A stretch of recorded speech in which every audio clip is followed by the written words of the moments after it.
Hello, everyone, and welcome to the Simulu Appreciation Stream. I'm sorry. You haven't even introduced me yet, and you made me explode in laughter. Okay, Eddie, I'm kidding. Welcome to Geeky Geezers, everybody. I'm your host, Agent Boomer. This is my co-host, PaPa Pacelli. Hello. How are you all doing tonight? What you sipping on? I am sipping on. Okay, just forewarning you, it is another the drink that I had last night, which is a Butterfinger, except it's not as strong. Okay, Netter made it for me following the recipe, and the recipe called for vodka, and we didn't have vodka, so she substituted Everclear.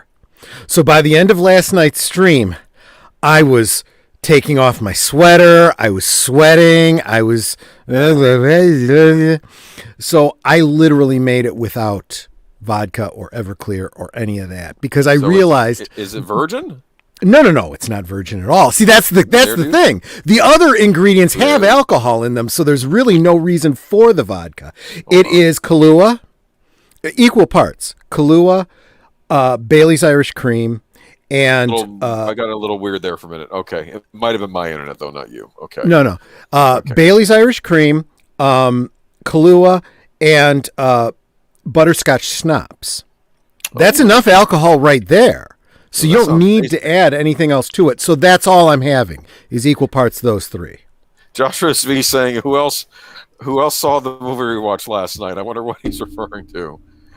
Well, Joshua V was there. How bad was I? Because I felt like I was pretty looped by the end of it. In fact, I should apologize to Big Al. Usually, and you know this, Agent Boomer, we get into the green room afterwards and we chat for a little bit. I was like, dude, I'm gonna pass out. I gotta go. Bye. Yeah, that's fine.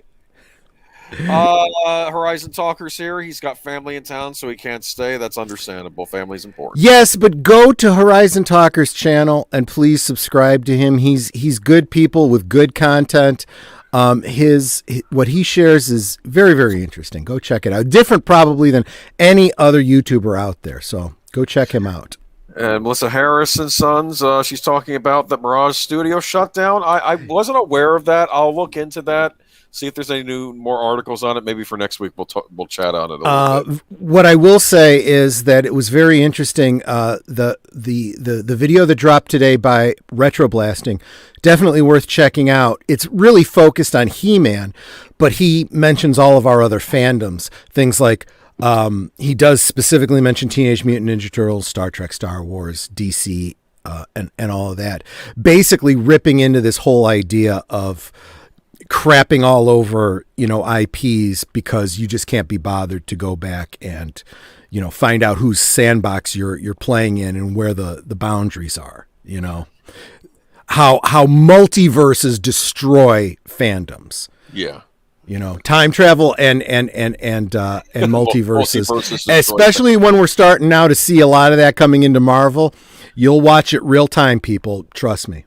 That's okay, because in a few years we're going to get those Iron Man and Captain America remakes that we're all waiting for. I'm kidding. We're already getting the what ifs, so okay. I mean, what the hell, Okay, Zootopia, hello. I think I saw Chris P. Welcome. But yeah, and you did mention Joshua V. So yeah. Joshua V. Yeah, I already mentioned him tonight. Turtles, they were kind of my thing in the 80s, actually. I mean, I got into it a little too late. Not quite at that age where I could really get into it like the younger fans could, but I started watching that cartoon. They had cool video games based on it too, so I got into those as well. I played the video game, the stand-up 4-player game. Yeah. And that was right around the time they started getting into video games where you could just keep pumping quarters in to keep going. And I put way too much money into that machine, and I spent more time playing that game and the basically the related game, the Simpsons game. Yeah. Same company. Yep, same company, and we had both of them in our commons room at DePaul University, and I spent more time probably there playing pool and those video games than I did going to classes. Yeah. Konami also made an X-Men arcade game as well, and apparently a G.I. Joe arcade game that I've never played. Using the same engine where it was like a 4-player type side-scroller? Well, the X-Men was 4-player. I don't know how the G.I. Joe one was, because I never saw that one, but I heard they did make a G.I. Joe one as well. well. But Konami made great games. They were my favorite. And when you say G.I. Joe, you mean like Real American Hero, that kind of G.I. Joe? The cartoon, the comic book. Yeah, in fact, the cool thing about Konami, when they, especially in those Turtles games, is they didn't just pull from the cartoon. They would also pull stuff from the movies too. They would it was almost like a mashup. Like you'd be running along fighting Bebop and Rocksteady, but then you'd fight Toka and Razar from the Secret of the Ooze movie as well. So they threw everything in there. It was kind of neat actually. But Daniel Herron. What up, awesome people? Hey, what up, Daniel?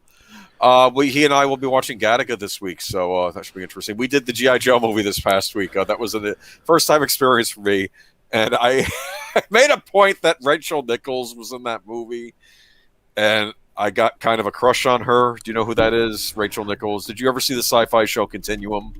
No, I did not. The lead actress on there. She's shown up in a lot of movies. She's like, I don't want to say too pretty for Hollywood, but too pretty for Hollywood. Like she's just a nice. Oh my! Woman.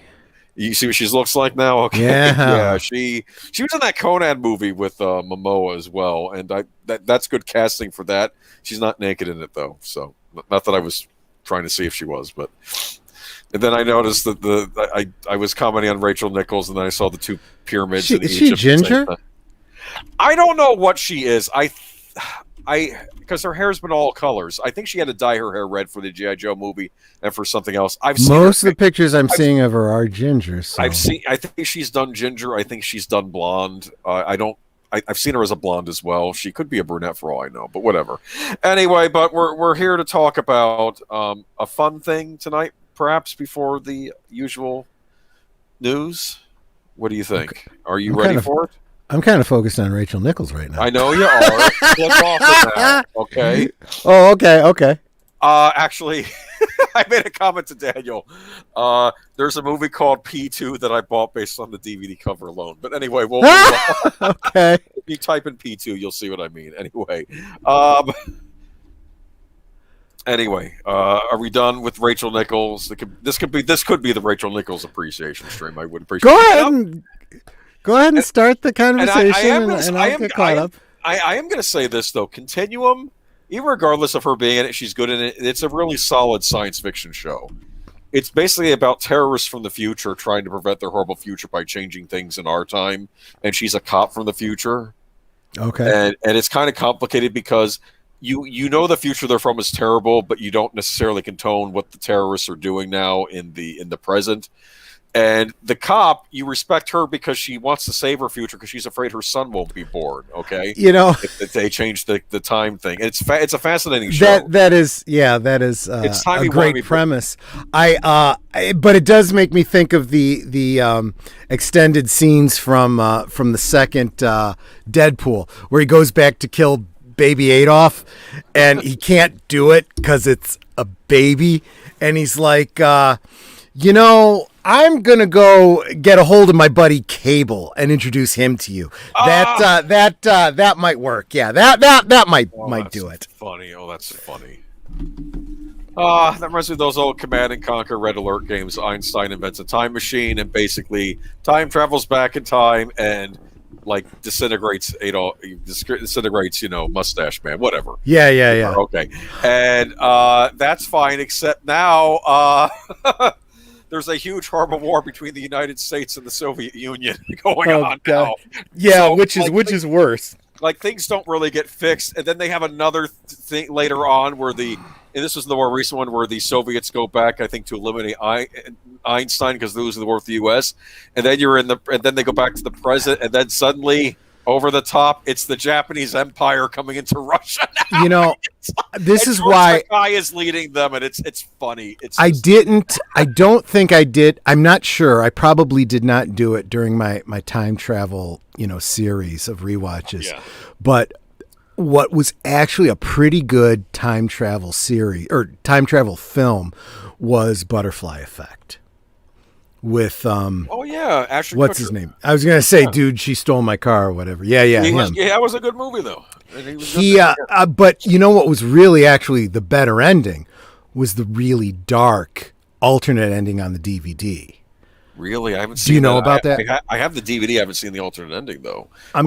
let me go ahead and ruin it for you because it's kind of germane to the conversation. Sure. So this is about a kid who is able to, he has like epileptic style seizures, but these allow him to travel back in time. Kind of like Quantum Leap, back to his own body in a past time. He thought all this time he was having these blackouts. What was actually happening is a future version of himself taking over his body. Right. Okay. And one of the establishing stories was that his mother told him all his life what a miracle baby he was, because she and his father had been trying to have a baby for so long, and she kept having miscarriages, and he was the last chance. So he keeps traveling back and forth in time trying to change history, specifically trying to help this girl that he crushes on. Yeah. Only to find out that he keeps making things worse and worse and worse, either for himself or for her or for other people. And the actual ending is really stupid. I mean, he makes it so that he and she never actually meet, so that they never become friends, so he doesn't make anything worse for her. Exactly. Which is really terrible, because the ending is he goes and sees her in the present day and starts a relationship with her. So it's like, okay, so you've really learned nothing throughout this. The original ending that they didn't go with was he realizes that even that option of not becoming friends with her did not solve things for her. So he literally goes back to the womb and bites off his own umbilical and causes... And then you realize not only him, but all of his brothers and sisters before him had probably done the exact same thing. And that's why his mother kept having miscarriages. Oh, that's disturbing. Given the title, that was the ending they should have gone with. They created it when they titled it. The ending that I saw was the one where he basically yells at her. No, he says something really nasty to her when she's a little girl. Yes. To prevent her from becoming friends with him. Yeah. But then they just pass each other by the street, but I think he still ignores her and walks on, right? The problem with that ending, though, is it turns out that her father was abusive to her, and there still ends up being some abuse that happens afterwards. It's better that she never went to that birthday party, never met him in the first place. Yeah. And the only way to ensure that was if he never existed. Yeah. Well, yeah. Yes, it's very, very dark, but you know what? Dark isn't always bad. Sometimes dark is part of a good story. The bottom line is, don't screw around with time travel. And if you are the conduit of time travel, better take yourself out if you're really trying to fix the world. Yeah. Oh, by the way, Zootopia says, I have never given anything more than on your opinion of Rachel Nichols. She was also the green girl in the first JJ Trek. That's true. She was in that. The green girl that I do. Yeah. I did find her very attractive. I felt her makeup job was shit. Yeah. I'm like, really? The original Susan, what's her name, from Where No Man Has Gone Before, actually was a better makeup job than this. Well, we probably know the reason for that. Anyway, P2, that was the name of the movie. It's actually, you could argue it's a Christmas movie. Anyway, let's not tell Al that, because we got a ton of news to get through, but I did want to talk a little bit about the good old days.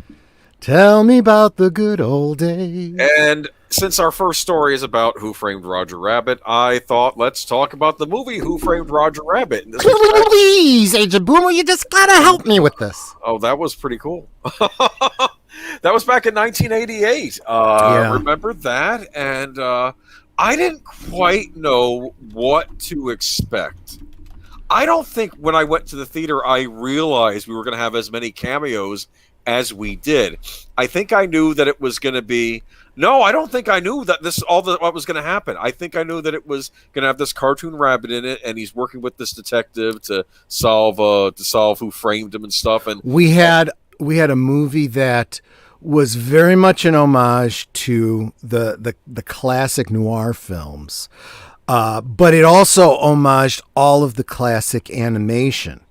of like the 30s and 40s. Right? And I was blown away because you have to understand, when I was a kid, maybe when all the other kids were out there watching, He-Man and all that, I was actually watching a lot of classic Looney Tunes, a lot of classic Disney cartoons as well, because we had the Disney Channel, so I got to see all of the old Mickey Mouse, Donald Duck, Goofy, all those silly symphonies. I used to eat those up. I used to watch them every day after school, okay? And because they even had a show that was hosted by George Plimpton called Masterpiece Theater. Yes, Masterpiece Oh, Theater. you know this. Okay, yes, yeah. Yes. And I was fascinated by this movie because I'm getting all these references. I'm like, I know who that is. I know who that is. I know. I think we were at just the perfect age. In fact, I would go so far as to say this was when I was starting to become aware of the meta element. What we talk about a lot here, the studio elements and the behind the scenes and business and all that. So when I went to see this, I understood how big a deal it was that you had both Warner Brothers and Disney characters in the same movie. It was huge. And yes. I think that Warner Brothers, I think it paid off for them big time, because I think at that point the Looney Tunes characters weren't quite in vogue, but this movie kind of brought them back. Yeah. So in a way, them helping Disney with this project actually helped them out too. So... it came down to that scene where Eddie is falling from the sky. Yes. And there's Mickey Mouse on one side and there's Bugs Bunny on the other. I remember. And they're playing off each other. And I remember having this thought. I'm like, I wonder if part of the agreement on this is that characters from the two studios have to have equal screen time. And sure enough, I found out that, in a behind the scenes kind of thing, there was something like that they needed to have equal time. And there was a lot of negotiation that went into it. And I found that incredibly fascinating. So it was just something that hit at the right time. And honestly, I think it's a masterpiece, to be honest with you. Not to mention, I mean, look who starred in it, right? We had Bob Hoskins as Eddie Valiant, and the great, incomparable voice actor, Charles Fleischer. I was a huge fan of his from his stand-up routine. Yeah. So when he did the voice of Roger Rabbit, I was like, oh, dude. Oh, man, you can't do better than this, right? Then you have Christopher Lloyd as Judge Doom, the villain of the picture. Okay. Oh my gosh. He was like a real person become cartoon, right? It's just absolutely amazing. And then the sultry, sexy voice of Kathleen Turner. I mean, you could say what you want about the drawing of Jessica Rabbit, but Kathleen Turner was that voice, right? That was one of the first things I saw a making of on TV, and they interviewed Kathleen Turner in the making of special, and they were saying they wanted me. I think the word she used was slinky. Her voice to sound, or maybe that's the wrong word. Never mind. But it was like slinky, sexy, sultry. Yeah, sultry voice. You could just go through the list. Absolutely, she was all of that. It was a fascinating movie. I mean, it starts out with a cartoon. You're like the Baby Herman cartoon, exactly, right? Just like the old movies did. Yeah, and then it goes right into the live, and you realize it's a set.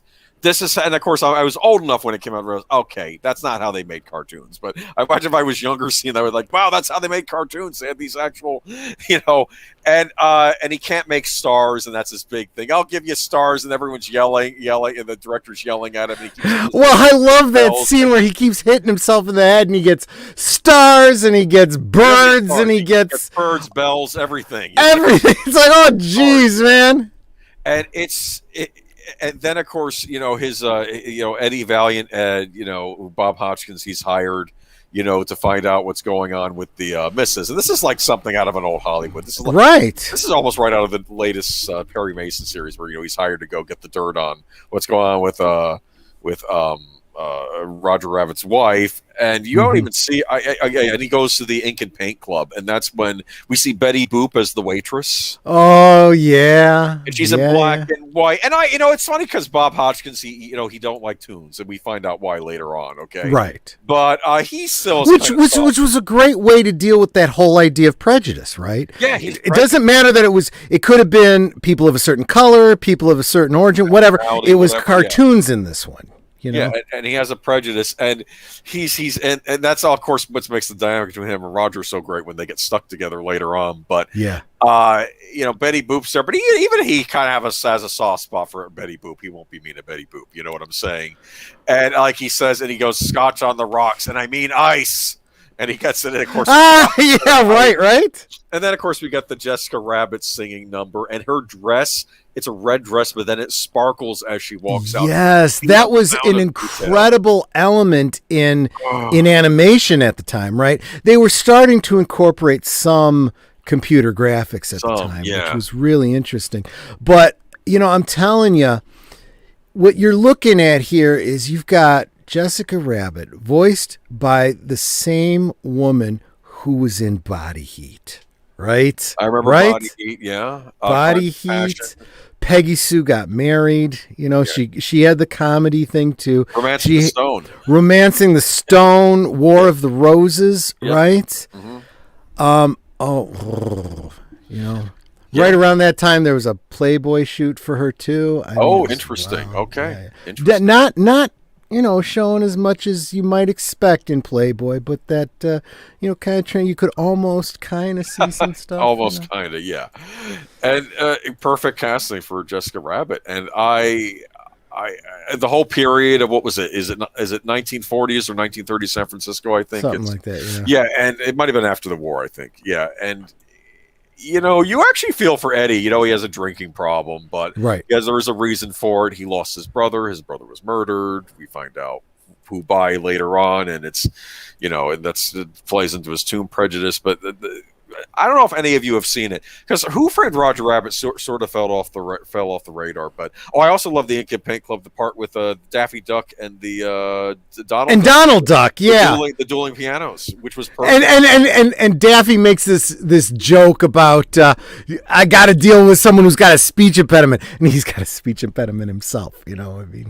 Of course, yes, and it's and then of course we have the weasels, who are the Judge Dooms. And, of course, any of you who know Disney cartoons, weasels show up a bit. I mean, especially in Wind in the Willows, right? But it's funny how they've been commissioned to be the I guess, like the secret police for Judge Doom for Toontown.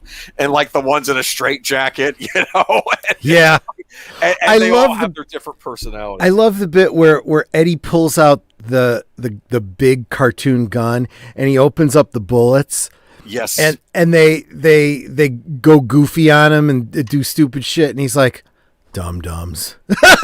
And if your firearms, dum-dums, and you're like, oh gosh, I get it. It's funny. It's funny, and it's. I'll tell you what, though, one thing about that movie needed to be edited for television. Do you know what it was? Does that something to do with Jessica? It does have something to do with Jessica. Flying out of a car? No. That was on the DVD. You can only catch it if you everybody knows about that. No. This was one of the jokes. There's a joke where someone goes to reach down her dress, and there's a bear trap in there, and it snaps on his and he goes, nice booby trap. Yes. Very funny, very funny. Yeah, funny.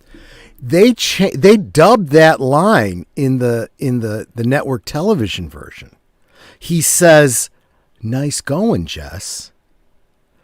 What? I don't know why. This was not that big a deal. Still have the scene with them reaching into the cleavage. Yes, that's the thing. It's like, really, you don't want him saying the words "booby trap," but it's okay for somebody to reach down the girl's dress. This is okay with you?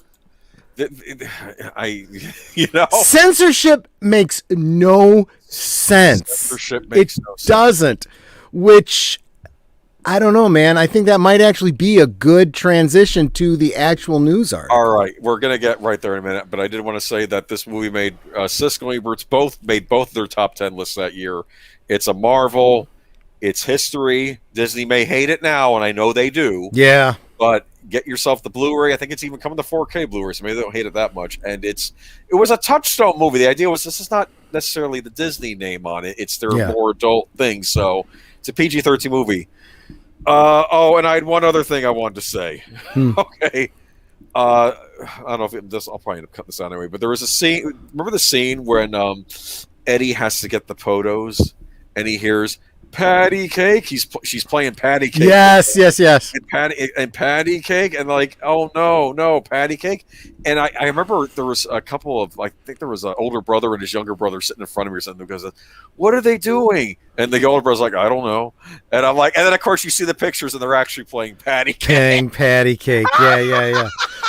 There's a little bit of an Easter egg in those pictures of the patty cake. Did you know this? No, I did not. So if you go back and watch it, look very closely at the pictures of Jessica, in that it is not the same artwork as you see for Jessica and the rest of the cartoon. Really? Those images from the patty cake scene were drawn up early in the production and not changed later on when they changed the look of the character. Oh. Well, so you get a good look at what Jessica would have looked like in an initial concept. Interesting. Yeah. Oh. Yeah. Okay, cool. I'll look for that. Unless they George Lucas it and they change her in subsequent releases or something. I doubt they would have bothered for just that. But I should hope not. Yeah. Okay. But I also thought it was kind of funny because he's got a bunch of pictures of them playing patty cake. And this is what obviously really upsets Roger, because his wife is playing patty cake with another guy. And as he's flipping through the pictures, it's like the cells of animation, and it looks like motion. It does. Her yes. actually playing, I remember that. Which is an animation commentary. It is an excellent, well-made film. Mm-hmm. I don't know. I think I may bug Daniel about doing a rewatch on that. But if you want to join us, let me know. I would love to. Sure. That might be an idea. Okay, the director of Who Framed Roger Rabbit produced Tales from the Crypt and created the greatest time travel trilogy of all time, Back to the Future. Yep. You're absolutely right about that, Melissa Harris. Very good. Explains why I like Back to the Future so much. All right, but we can't have nice things. No, we can't. Okay. No, we can't. So we enjoyed it in the good old days back in the 80s when the world was not insane, I guess. I mean, despite all the neon and big hair and, puffy pants, that was pretty mild compared to the insanity of the frickin' world today. Let's talk about this. I'm telling you, we had that story a couple weeks ago about the Prince Charming kissing Snow White. I know they're going to be changing that at some point.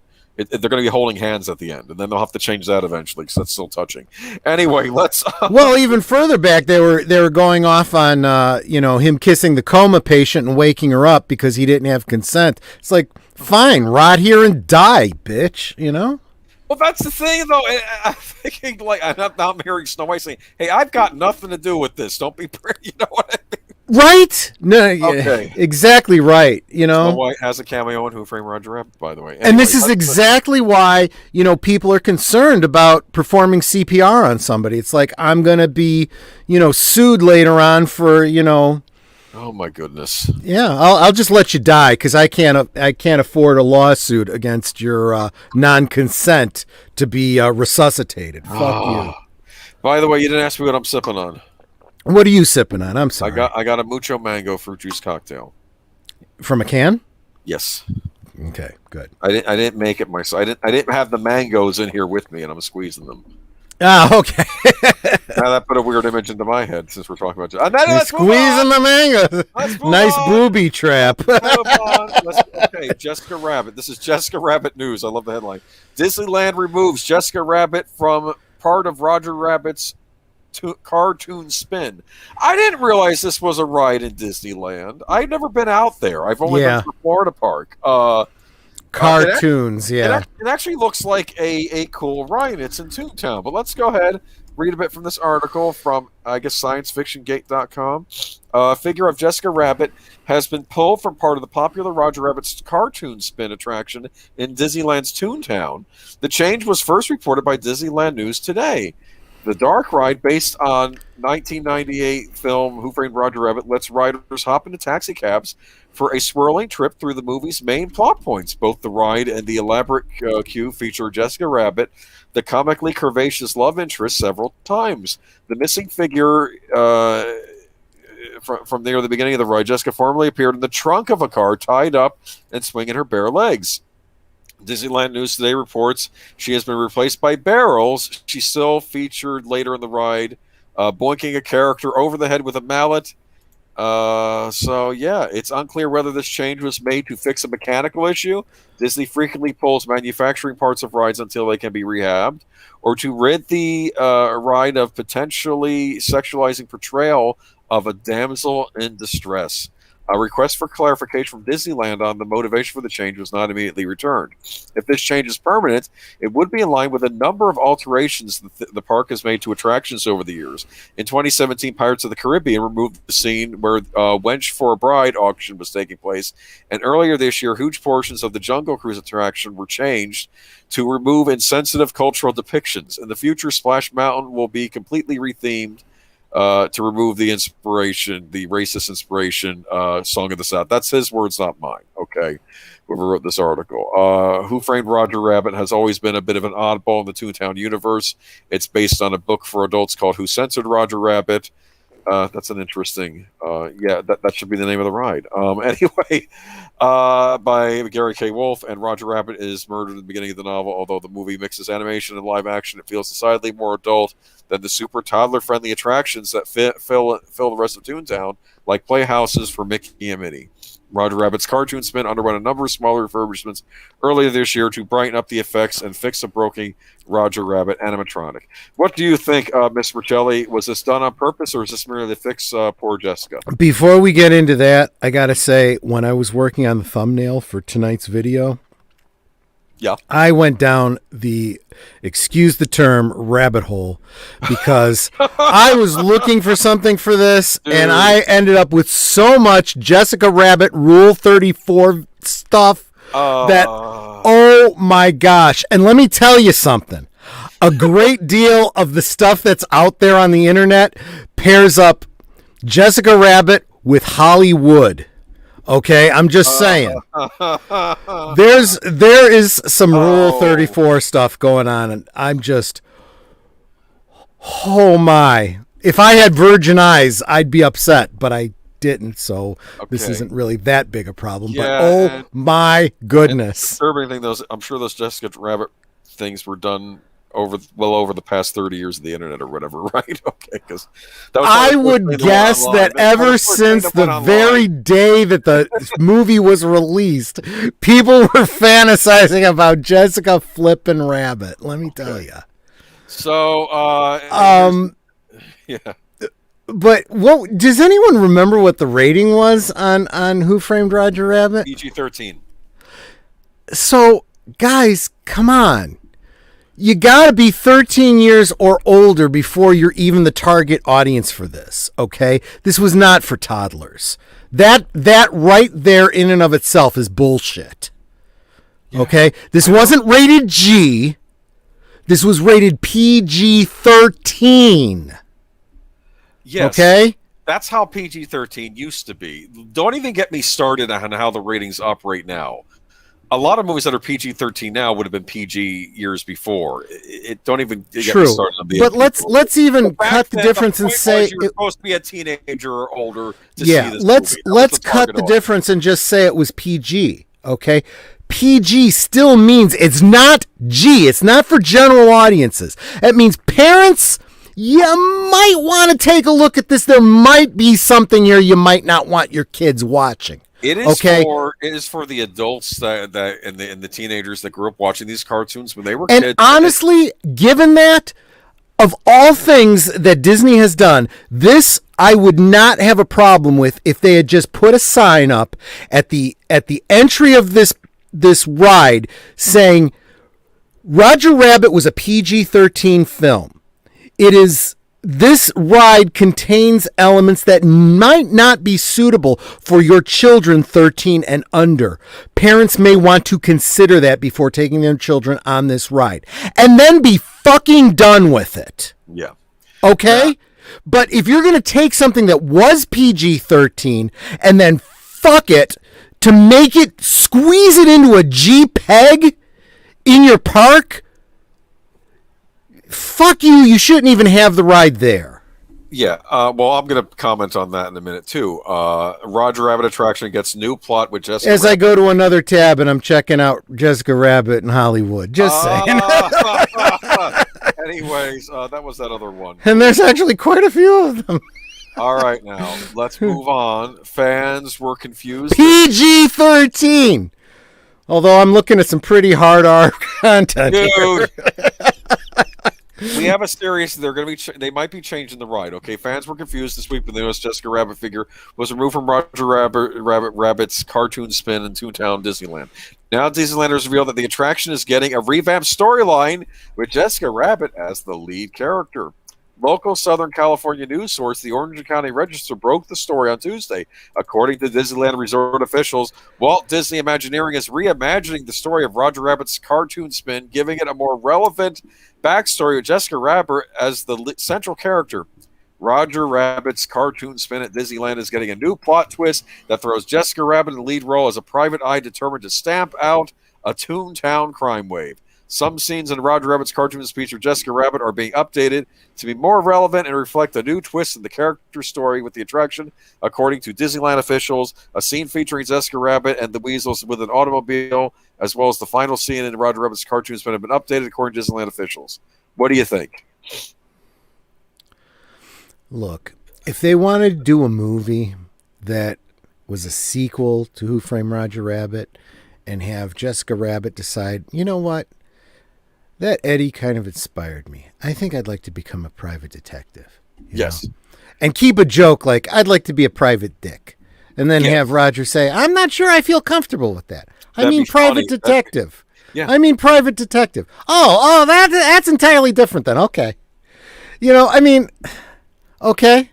But no, I can't see Disney of this day and age doing that. No. So they're doing this in the parks. And keep in mind, too, you know, as we look at all of this stuff that's going on in Disney and how Bob Chapek's trying to rein it in, right now there's still a lot of stuff that's already in the pipeline that is too far along for him to stop, okay? He knows that this kind of bullshit is hurting business. And he's letting it happen so that it can crash and burn. And then he is completely justified in going in and saying, yeah, this didn't work out. We're going to remove this. You know? If he puts up a ride and nobody fucking goes to ride it, you know, and they have to make it so that, you know, there's zero time. If you're in a long line at, you know, at Worlds of Adventure and you don't want to wait, the Jessica Rabbit ride, you know, has zero time. Oh, you'd still rather spend an hour waiting to get into this. Okay, never mind. Here's my big problem with Disney, okay? They don't like, their idea of updating is changing a couple of animatronics. Universal's idea of updating is putting in a new attraction. Okay. Yeah. I've noticed. I love Back to the Future. It had a great ride at Universal Studios, but I understand that after some time, maybe you have to switch it out. And they give us the Simpsons ride, but they give you something that's at least equal to what they took out. Okay, or they removed the King Kong ride, but you get the Mummy ride with Brendan Fraser, so you get something that's at least equivalent. Okay, and it's also something new when you. Disney, they'll just update. I mean, they don't like Roger Rabbit. They don't want to do anything with it. They don't want to make a sequel or a follow-up or anything. But then they don't want to get rid of the ride either, okay? And it's this... I can give you some insight on that, okay, from the point of view of somebody who visited the park at a very specific era in history, okay? I visited during the... this was before Disney acquired Lucasfilm. But they had that, what was it, Star Tours? You remember the Star Tours ride? Yes. Okay. Come to find out that Star Tours was actually a re-skinning of the Inner Space ride. Remember Inner Space? I don't know. That might have been. I must have remembered it. That was Martin Short and Dennis Quaid. No, I didn't know they made a ride based on that. Yeah, they made a ride based on it, and I didn't realize it when I went to the Star Wars. It was Star Wars, and I was going to go see that. And I remember the buddies I was with, I said to them specifically, I'm looking forward to getting through this ride because I want to see the gift shop. I want to see if they have any special action figures, any of that kind of stuff. This was before you could look all this stuff up on the internet and get it secondhand through eBay and all that kind of stuff, right? Yeah. So I had no idea what I was going to find. And it was a cool enough ride. You know, they had animatronics of C-3PO and R2-D2. Ironic, you know, it's animatronics of robots, you know. All the other robots, though, did not look like Star Wars robots, right? So when I end up getting to the gift shop, it's like all the action figures, you know, unless I was just a completist that had to have every action figure ever made for Star Wars.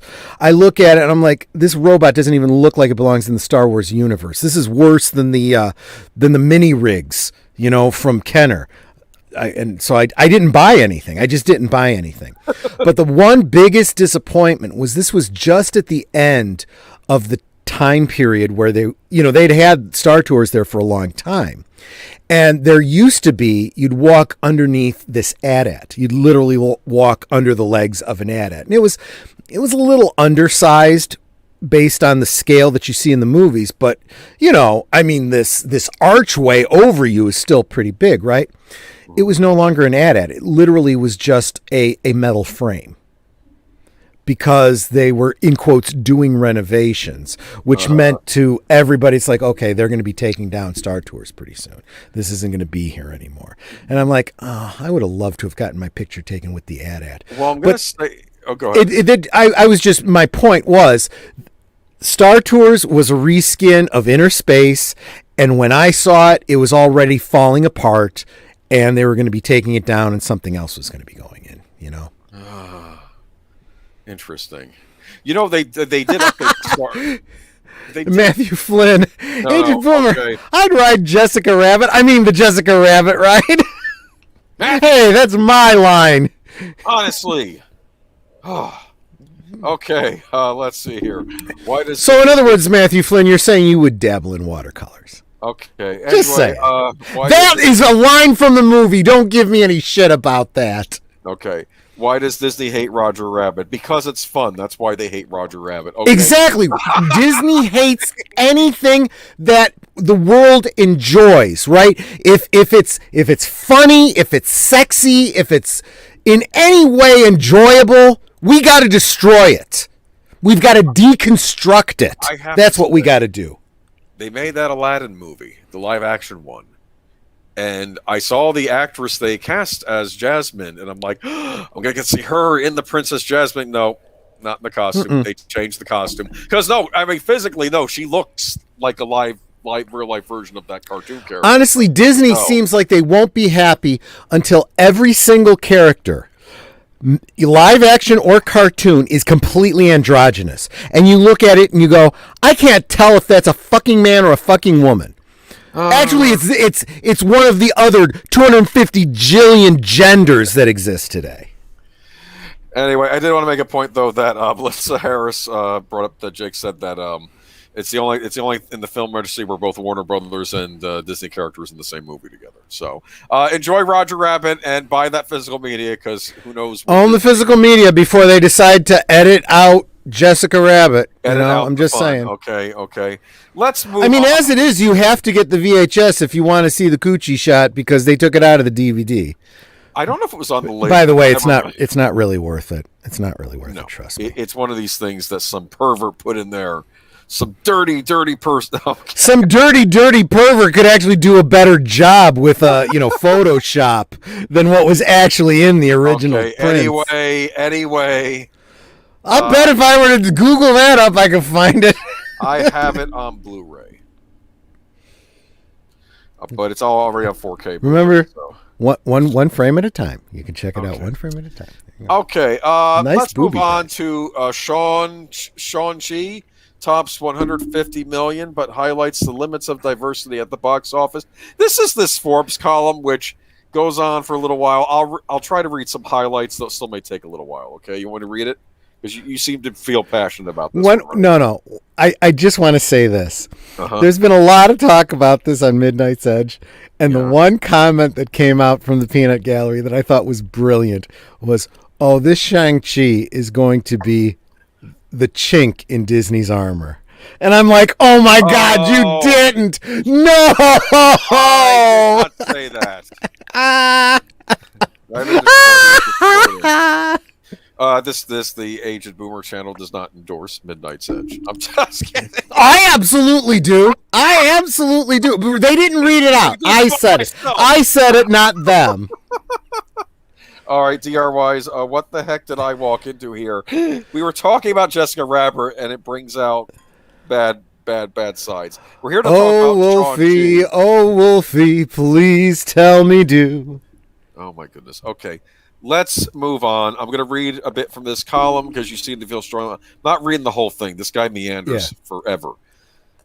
Marvel and Disney, Shang-Chi and Legend of the Ten Rings, Shang-Chi and the Legend of the... Whatever. Okay, earned $2.448 million on Monday. That's $2 million.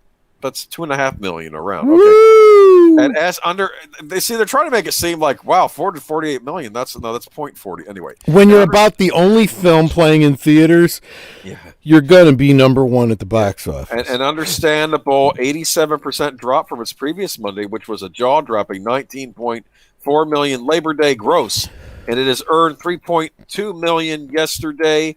A decent 31% jump from Monday. That's a decent jump even by pre-COVID cheap ticket Tuesday standards. It's also a double 15% day. Oh, this is terrible. Yeah. Why did I highlight this portion? Okay, he thinks it's doing well. That's the. Well, this is what's funny. You know, the cheetah laughs at the fastest turtle in the turtle race. Just saying. Okay. The bad news is, he goes on to say later on, the bad news is that the movie is not a quote-unquote rising tides lift all boats blockbuster, and B, the film is showing the frustrating limits of on-screen, off-screen representation. First, Shang-Chi earned 34.7% last week and making up 57% of the 61 cumulative weekend total. Okay. Well, it's not remotely the film's responsibility to drive consumers to its theatrical competition. It's a reminder that the theatrical business is driven now more than ever in a streaming-centric era by what's playing, and if audience want to see that specific movie in a theater right now. The go to the movies just to go to the movies crowd defected to streaming 6 years ago. This is... What? Okay, this is why, hence, Peter Rabbit 2, Spiral, and Snake Eyes didn't lead to a full-on theatrical recovery. Moreover, Snake Eyes, 28 million domestic and 37 million worldwide on an 88 million budget, opened 6 weeks before Shang-Chi and a month after In the Heights, 29 million, 44 54. That was that musical that everybody was screaming at the director for because they said it wasn't diverse enough, right? Even though it was diverse. Anyway, Henry Golding, Andrew Koji, and a mostly Asian cast starred in the ninja action flick that doubled as a G.I. Joe reboot. But because audiences didn't care about another G.I. Joe movie, the representation angle didn't matter. John M. Chu's acclaimed In the Heights earned just about as much domestically as Free Guy did on opening weekend. Audiences flocked to Black Panther, but not Pacific Rim Uprising, Annihilation, Gringo, or even Disney's A Wrinkle in Time. At best, audiences only care about diversity when it's concerning a movie, television show, or in rare cases, an actor they already want to see. That's why, among other variables, Star Wars: The Force Awakens earned $2.68 billion Wait worldwide. a minute. Okay. Boomer, let me interrupt you here. You're burying the lead here, okay? Okay. What?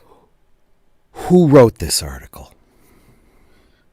Scott Mendelson? Is that right? Yes. That tells you everything you need to know about this fucking article, okay? And what's ironic is, as Boomer pointed out, despite the spin he's trying to put on it, besides the verbal diarrhea that he spits out, okay, he is still showing you how shit this film did. Okay, he is doing the whole, you are a istophobe because you didn't go see bargain basement Asian Iron Fist, you know, when, look, there was a lot of reasons not to see this damn movie, and not one of them had to do with the casting of this film. Okay, it had to do with the verbal diarrhea of the actors and actresses in this piece of crap. Okay, it is a direct result of the people that are sick of the bullshit we're getting from Marvel since Jon Favreau left, and Kevin Feige's been coasting on his SJW bullshit, okay? And all the virtue signaling and Captain Marvel-esque crap that we have gotten in advance of the release of this movie. The fact that nobody's gone to see this should surprise nobody at all. But they keep acting like it is a success, and then it's not a success. And I don't understand. They don't want to. Okay. Because he is being completely disingenuous. What he is failing to address is that this movie is not even going to break fucking even. From any measure of business, this movie has tanked. It is a failure, as is all of Marvel in this phase. Well, we still have the Eternals to see, huh? Yeah, that's going to do way better. Okay, but you were mentioning something about actors. Oh, wait, hold on. Okay. Not even China wanted to deal with what the actors have said in the past. Oh, yeah. Matthew Flynn, for crying out loud. Shang-Chi was a triumph.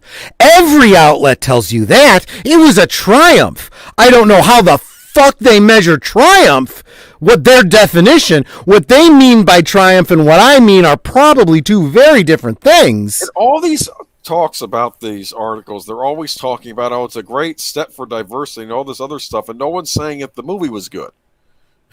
Okay, because they don't care whether the movie's good or not. I mean, crazy. They are banking on on the race of the actors. But people went to see Crazy Rich Asians, but they liked the movie too. I mean, I argued it was the most expensive Hallmark movie I'd ever seen. But anyway, that's kind of funny. But you're absolutely right. That is a good movie. I happen to be one of those. I will defend Big Al tooth and nail on loving the Hallmark movies. It's like one of those Hallmark movies. They are enjoyable stories. Okay. Okay, that's what it reminded me of a little bit. But okay, Shang-Chi. But now let's get into the kind of bullshit that these actors are shitting out. This is another one of these articles where I want to tread carefully in what I'm even talking about here. Because I was very careful in the way I worded it in the notes, so you didn't actually read something that you didn't want to say on air. So okay, being a cuties enthusiast is no different than being gay. Okay, being an adult male that maybe is attracted to minors, inappropriate individuals of small stature and age. Yes. Okay. Who some might call children. Anyway, which some might call children. My point is that I don't know. It depends on how they identify. That it needs to be treated, and we've heard this come from far left circles before. I would argue the extreme left, because even there are plenty of leftists that I don't agree. They won't agree with them on this. Look, the Hollywood sickos are trying to normalize potatophilia. Yes. That's what it comes down to. And you can read the article, and this is by no means a right-wing site. This is the Advocate, so you can check out what he has said here on his Reddit posts, okay? And he goes on to say that from a biological standpoint, it's no different than being gay, a small mutation that determines our sexual preferences. That's what he said. Now, and, I don't know. I look, let's be honest. I don't know personally everybody in the stream. I'm guessing that most of the people in the stream are, pretty normal people. If you are of the inclination to, I don't care who you choose to sleep with, as long as they are consenting adults. Okay, yes. That is entirely up to you. But my understanding from people that I do know in the alphabet community, they are not too fired up about these comments because. I mean, just like, I don't know, insert racial stereotype about any racial group, okay, that offends them, and rightly so.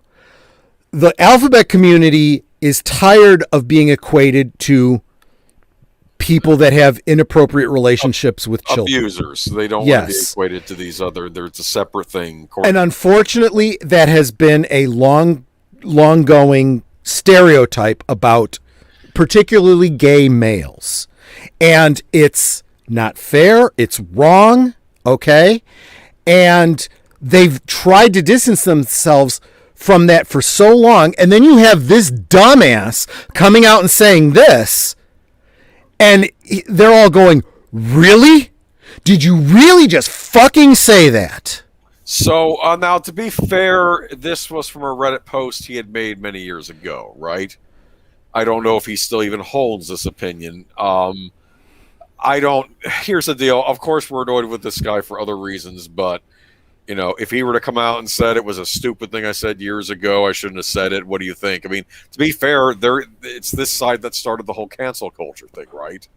So yeah, and that's just it. I mean, I at this point, I have no sympathy for somebody who has put something out on the internet, and then I don't care if it's 20 years later, comes and says, oh, I probably shouldn't have said that. No, you shouldn't, because the internet's fucking forever. People need to stay off of Reddit, I think, too.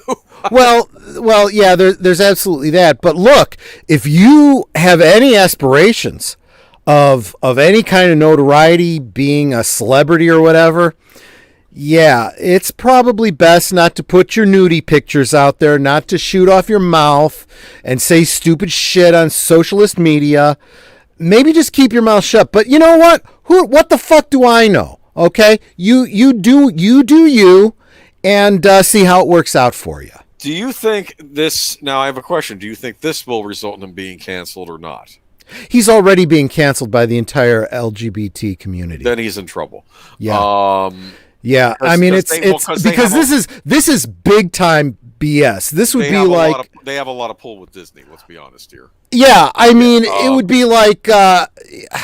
You would this would be like somebody who was talking about something happening in Black Panther and saying something about fried chicken. It's like, okay, you're done. You're done. Yeah. It's not cool. Matthew Flynn says maybe you're better off just reading the original Shang-Chi comics. Yeah, probably. And let me just say, fried chicken is a Southern thing. It's not a racial thing. I'm just saying. Yes. And I personally happen to think it's a good association because damn it, who don't like some fried chicken? Hey, I like it. I go to Popeyes sometimes. They also have it at Cracker Barrel. Did you know that? You can get yourself a 4-piece fried chicken meal. It's made with Crisco, the good way. Okay. Don't make it a regular part of your diet, but it's a nice treat, let me tell you. Okay, let's move on to other news. We're going to keep an eye on, see if Simu Liu will have repercussions from this or not. I think he will. Of course, I'll say Ezra Miller, he survived his nonsense. So well, I think the biggest part with Ezra Miller was the woman in those videos. We haven't heard from her. I mean, I hope she's okay, but assuming she is, if she had come out and said we were just playing it around, would be done. It wasn't serious, even whether or not that's what happened. No, and if she had just come out and said, "Hey, we were just fooling around," yeah. If she had come out the opposite though and said, "Yeah, this," and brought a lawsuit against him, it would be very interesting to see what would be going on with that right now. He probably would have gone the way of the pirate guy. Who knows? But yeah. Dune toys for $20 million plus early offshore debut only. Let me front load this one with. I feel like we're going into some good news here. Okay, we've been railing about some stuff. We've been talking about some fairly negative stuff. I think this is pretty positive here. Okay, but just so everybody knows the backstory here, Dune has already been released overseas, and a lot of countries have already seen it. The spoilers are out there. The spoilers for a 60-year-old novel, so I mean, But I think the biggest spoiler is most people did not know exactly what this story encompassed, what the cutoff point was, because we know this is really only half of the first book. Part of me has heard it might even be a trilogy, but I don't know if that's true. Is it half or trilogy? I don't... The current plan is for Dune, the book, to be split in two. Okay. And then Dune Heretic to be the third part of the trilogy. Okay. Yes. So they are going to... Which makes sense to me. Okay. Yeah. But yeah, I think all I've heard, from what I've heard, it's a masterpiece. I haven't seen it, but it looks like something that if you were looking forward to seeing a big production of Dune, you may want to go check this out when it comes to your local theater. In fact, the gentleman over at Midnight's Edge was saying that if you can see it on IMAX, he recommends IMAX. Yeah. Okay. I've heard it described as grandiose, big, in scope. And that's why it lends itself very well to IMAX. I think if you have any interest in Dune, everybody in our audience will probably enjoy it, with the exception perhaps of Birdman, because I heard that the soundtrack by Hans Zimmer is meh. It goes well with the visuals, but it's not the kind of soundtrack that, you want to listen to as a separate album.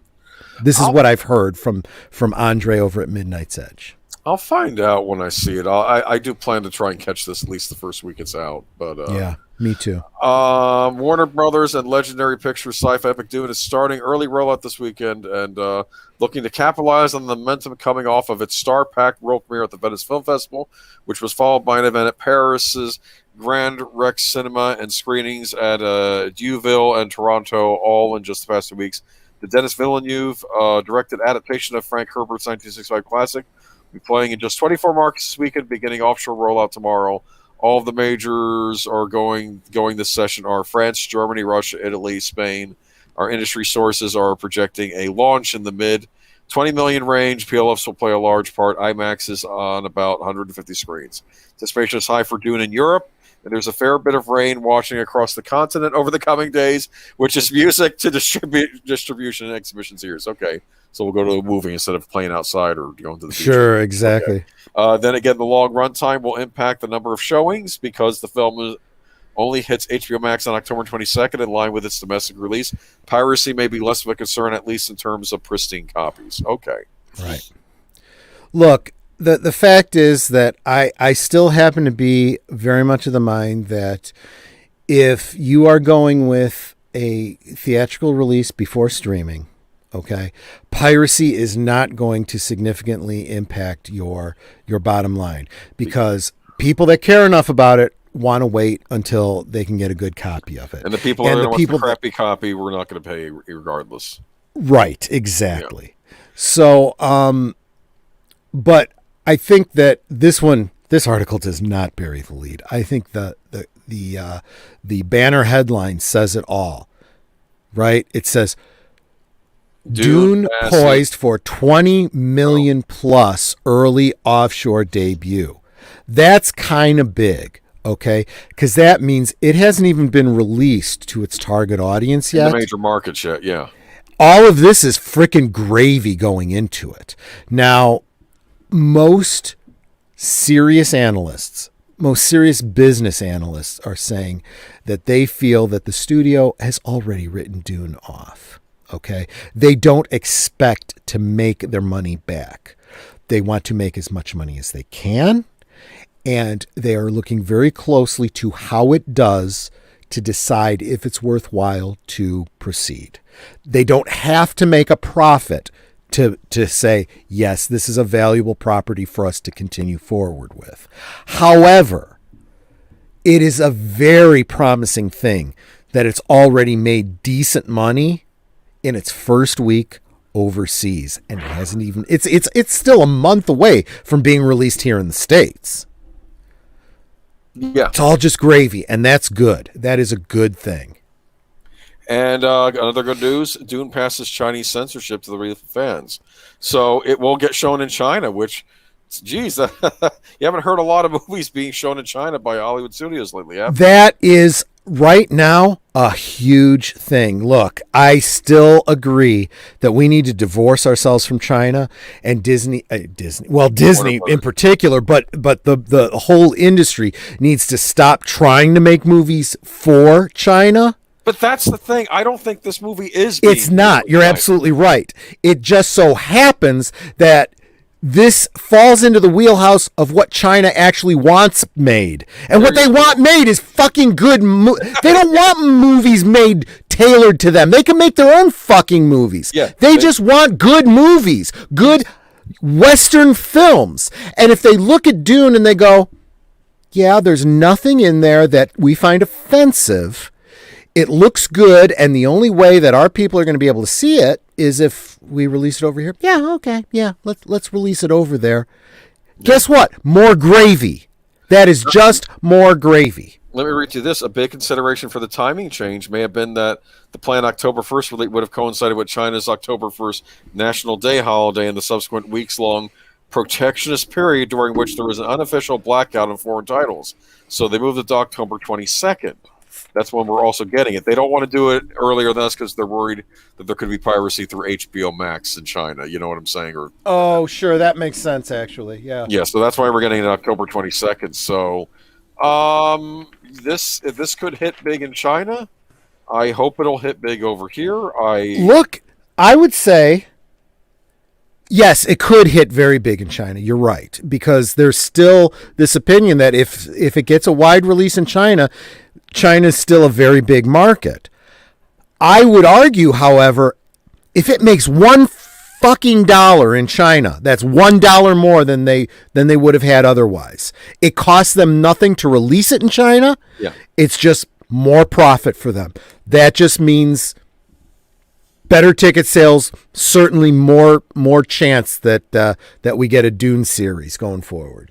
And I've heard that it's the best adaptation to date. And to be fair, I don't hate the other adaptations. No, I think they have I agree with you. Weaknesses, but from what I can tell, I love this director. He is a true auteur. We need more auteur directors. I got to tell you, he's also walking the tightrope very, very well. He is trying so desperately not to piss anybody off. Yeah, we're going to get to that with this next article here. Yeah. Okay. We have Dune director Denis Villeneux. This is a big god. Posits Marvel and superhero films have turned us into zombies. Now, that may be a bit sensationalistic. Let's get his comments in. Yeah, let's before we. At this point, if you are going to see any new Marvel movie without any critical thought, maybe you are a zombie. Yeah, I was going to say, let's actually read the article before we jump on it. Lay into them. Okay, yeah. So here we go. Dune director Denis Villeneuve recently posited that Marvel and superhero films have turned filmgoers into zombies. Using Google's machine translation from Spanish to English, Villeneuve asked, "Isn't it contradictory to you that Dune is a blockbuster, the great exponent of commercial cinema, and therefore of the system it criticizes, who wants to become the conscience against the drift of capitalism?" For starters, I want to make a point about this. Yeah. And maybe something went wrong with the translator. I don't know. What does that have to do with Dune? Is there capital? I guess there's a spice trade. Okay. Right? Okay. I think it's worthwhile to comment on that because I think of all of the properties that we talk about, Star Wars, Star Trek, He-Man, all of that. We always say, keep your fucking politics out of my entertainment. I feel like Dune is a little different. Okay. I feel that Dune lends itself to some politics because that is part and parcel of what it was about. If you are in any way a critical thinker and you look at the original Dune, you look at what is clearly there in the text, and you listen to what Frank Herbert himself said about it, it was very clear he was talking about politics of the time. Right. Things like oil and the Middle East and wars between people, gender equality or lack thereof, technology advancement, all these things that are kind of timeless. You'll have something different to say about these topics throughout time, but they are all timeless topics. Okay. So I think it's absolutely fair to talk about those things in context with Dune. However, expecting it to be updated to the modern day or expected to speak directly to people of 2021 when it was written in 1963. Right. And I still contend is timeless. You don't need to be from any specific period in time to get the message and have it speak to you. That I kind of lost where I was going with that, but I think you get my point. Yeah. But I can go on with the rest of the article, though. The director responded, just think of the golden age of Hollywood to see that commercial films can make a different artistic proposal and therefore political. I've never felt like a loss or an impediment to have a generous budget to do what I wanted to do. Upside down. Then he questioned, who said that a movie on a big budget can't be artistically relevant at the same time? I am currently thinking of people like Christopher Nolan or Alfonso Cuarón. In a follow-up, Villeneux would be asked about Martin Scorsese's recent comments about superhero films. Back in 2019, Scorsese spoke to Empire Magazine to promote his Irishman film. When he was asked about Marvel Studios' film, the Gangs of New York director commented, I don't see them, I tried, but that's not cinema. When asked about Scorsese's thoughts, Villeneuve responded, perhaps the problem is that we're in front of too many Marvel movies that are nothing more than cut and paste of others. He added, perhaps these types of movies have turned us into zombies a bit, but big and expensive movies of great value. There are many today. I don't feel capable of being pessimistic at all. Okay. So, yeah, that's a very far cry from what the banner headline said. Right? Yes. And I think if you are intellectually honest about what he says, even from the point of view of fans, you kind of have to agree with him, right? It's kind of not a far fetch, just a different wording of what we've been saying about Marvel for a while. What they started out with was kind of cutting edge for superhero stories. Yeah. And then Favreau left. And then Feige kind of coasted, and it has become very cookie cutter. Another problem I have with Marvel films is a lot of them tend to have the hero fighting the inverse of himself. Like in Black Panther, he's fighting basically another Black Panther at the end. True.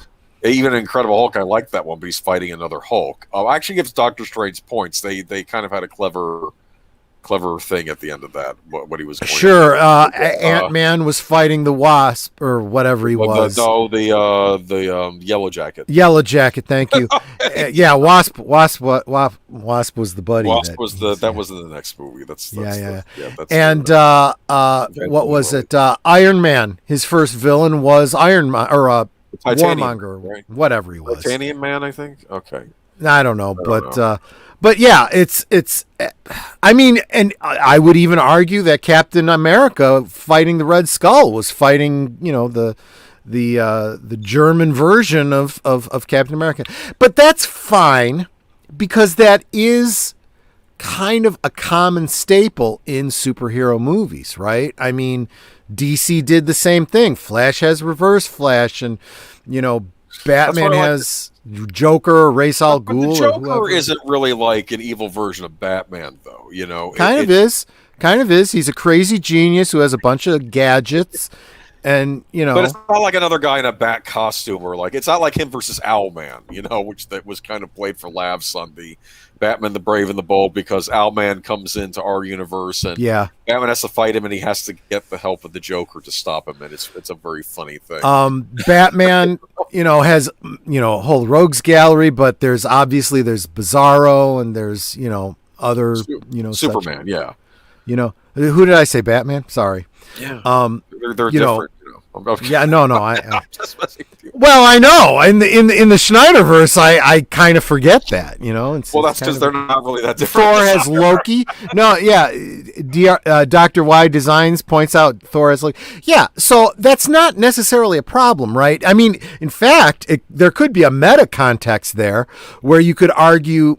And I think this comes up from Batman a little bit. It's like, look, the rise of these certain kinds of heroes, seems to correspond with a rise of corresponding villains. One could argue that Batman coming on the scene is what caused Joker and Penguin and all the others to start showing up. Superman coming to Metropolis is exactly why Lex Luthor starts doing what he does. Actually, what's his name? M. Night Shyamalan kind of touched on that with his whole Unbreakable series. It's funny. There was an episode of Batman the Animated Series where Batman was put on trial by the members of Arkham Asylum because they're basically saying, you created us. And I think the And of course, the Joker's the judge. I think he was the judge in that scenario. Well, And who was defending Batman but a DA, the newest DA in Gotham, and she did not like Batman, didn't like this vigilante, but she was put in the position of having to defend him. And she had to come to the conclusion that these people would still be criminals, even if they didn't have the costume. No, you're absolutely right. It wouldn't be any different. They'd still be, she said it's not Batman's fault. Okay, I mean, no, you're absolutely right, and that brings up the question: have you ever read the DC Comics Arkham Asylum? I have. Is that the one with the weird art? Yes. Yeah, I think I belong. It's very dark, but very, very insightful and very, very interesting. Mm. It's definitely worth checking out. But but I mean, even in Batman '89, I remember they decided in Batman '89 to make the Joker's origin, be like an amalgamation of Joker and Joe Chill. So it was Joker who was responsible for the death of Batman's parents. And Batman gets that line where he says, you made me. And he goes, wait a minute, I say you made me, then you got to say I made you. I mean, how childish can you be? But it's true. I mean, in that telling of the story, they literally are responsible for each other, I know. That was Tim Burton. No, I thought it was a great story idea. I know a lot of people. He wasn't just regurgitating the source material. That was one area where I'm like, if you're going to make a change, that's not a bad one. I'm on the you're a purist. It should have been Joe Chill from the beginning. Right? It doesn't have to be necessarily Joe Chill. Just be some stupid nameless criminal guy, like they did. Actually, fortunately, they did in the Nolan Batman Begins. It was just some scummy guy on the street that shot. Not someone.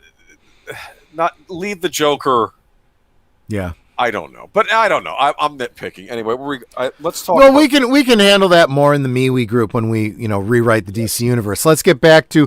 I think he's absolutely right. I think that what Marvel is doing right now is putting out copy paste. And look at Shang-Chi. They literally tried to race swap. What's it called? Black Panther. They tried to make it an Asian Black Panther, and that did not work because, surprise, surprise, you can't just swap out black person for Asian person. There are differences in their cultures. I'm going to say this too. Let's make a point. People loved Chadwick Boseman, in that role. It wasn't just the fact that they liked the character. The actor they picked was very good. Simu Liu, I don't. That's an excellent point. Yeah. That's like there's something to be said for up to a point. What's his name? Chris Evans never shot off his mouth and made people hate Captain America because of stupid shit he said online. It wasn't until after he stopped playing the character he started saying stupid shit online. So then you look at Captain Marvel and you go, I don't care how good they wrote that character. Nobody wanted to see that. Same thing with Chadwick Boseman. Good story, good character. The actor never said boo to make anybody dislike him. So good, and good. Then you go over to Shang-Chi, and he's, potato filing, and he's, casting aspersions on his boss. That's just, he's a dumbass. Well, yeah, the whole thing with Chapek was ridiculous. In fact, I keep thinking that I'm telling you, I bring up that point in Rocky IV. Now, of course, I liked Apollo Creed, but he was acting rather cocky in that fight. Yeah, where he fights Drago, and he goes and he does all this dancing stuff, and he just says, "You will lose," and that's what I feel like Chapek's saying. You're going to lose. It's pride goeth before a fall, right? Anybody with a modicum of intelligence knows you're the new kid on the block. You think who the hell you are. But everybody above you has more power than you do. Do you remember? They are more connected than you are. Yeah, one of my favorite lines in Star Trek II: The Wrath of Khan is when they're going up against Khan, Spock at no point underestimates Khan. Did you notice that? Yep. He says, fact, quite intelligent, okay. Quite the opposite. In fact, there's a great line where Saavik, who's literally an ensign. She is literally just taken her Kobayashi Maru test at the beginning of this movie. She's a nobody. And she speaks up to the captain and says, "Captain, need I remind you, General Order such and such, whatever." And Spock interrupts her and says, "Lieutenant, the Admiral's well aware of regulations." And what happens? He gets caught with his pants down. They get shot up by Khan. And if he had just listened to Savick, listened to the rules, played by the rules, they'd have been okay. And, you know, he's getting his briefing about how bad things are. And someone's like, "Well, it could have been worse." He's like, "I got caught with my pants down." And he looks at Savick. He goes, "You go right on quoting those general orders." Yeah. And she has that look like, okay, I know I'm right, but I don't feel good about it. No. You know? Well, he was upset. He was upset. And not only that, but he has to also remain composed, and he can't. This is not the time to feel sorry for yourself or to be admitting. But talk about leadership, right? Okay. That's a great example. He's like, "I realize I fucked up, and I'm admitting it, and I'm admitting it to that lieutenant who said something." Like that's good leadership. Like Sulu said, what did Sulu say? He said, "You did it, sir. I did nothing." I did nothing. Exactly. Yes. Exactly. That was the line. Thank you very much. All right. He's like, I ended up making it less bad than it might have been, which is not good. Let's move on to your favorite topic, Ghostbusters, whatever. Ghostbusters Afterlife director Jason Reitman wanted original cast involvement to be a surprise. Yeah, I did have an article that I was sending to Boomer about Ghostbusters marketing, specifically that and this isn't real news because it was just a custom thing that Ghostbusters News was talking about. Somebody did a custom Ghostbusters themed Nintendo, and I thought that, you know, Boomer might be interested in it. I didn't really think it was newsworthy to talk about. We could have talked about it. We didn't do the Tale of the Two Ghostbusters 2 games. That would be more a thing for like good old days or something, because that's not news either. Actually, did you play any Ghostbusters games on the computer back in the day? I did not, but I have gotten from Stream the Ghostbusters PC game. I have it. I've seen some playthroughs of it, and I am planning to play it. I've been kind of tied up with some other stuff, but yeah. The reason I sent that to you was I found it kind of intriguing because I think by this point there's been a lot of spoilers out there. Okay, I think of all of the franchises that have a movie in the hopper ready to go, I feel that Ghostbusters has done the best at maintaining interest through their marketing and by releasing toys, releasing costumes for Halloween, and all kinds of stuff. Breakfast cereals, all kinds. Yeah, the licensing to the marshmallow companies and all that kind of stuff. They're doing a great job of that. So there's literally every week there is more news that comes out for Ghostbusters Afterlife. Some of it barely, but some of it really good. And this one I found very interesting because from the toy community, pre-releases of toys oftentimes contain spoilers. There was a lot of information about Star Wars, about Jurassic Park, all kinds of things based on the toys. You could look, what was King Kong Godzilla? There was a bunch of things in the toys where, you know, people saw plot points because of an accessory that came with King Kong that told them something about the movie. And in fact, that's how most people started to speculate things about like Mecha Godzilla, you know, and stuff like that. So in a way, those are spoilers. But there have been a number of what you might call spoilers for Ghostbusters Afterlife if you look at the toys. For example, we have seen the action figures that have come out. The action figures have included all of the 4 kids in the original Ghostbusters outfits, you know. Mm-hmm.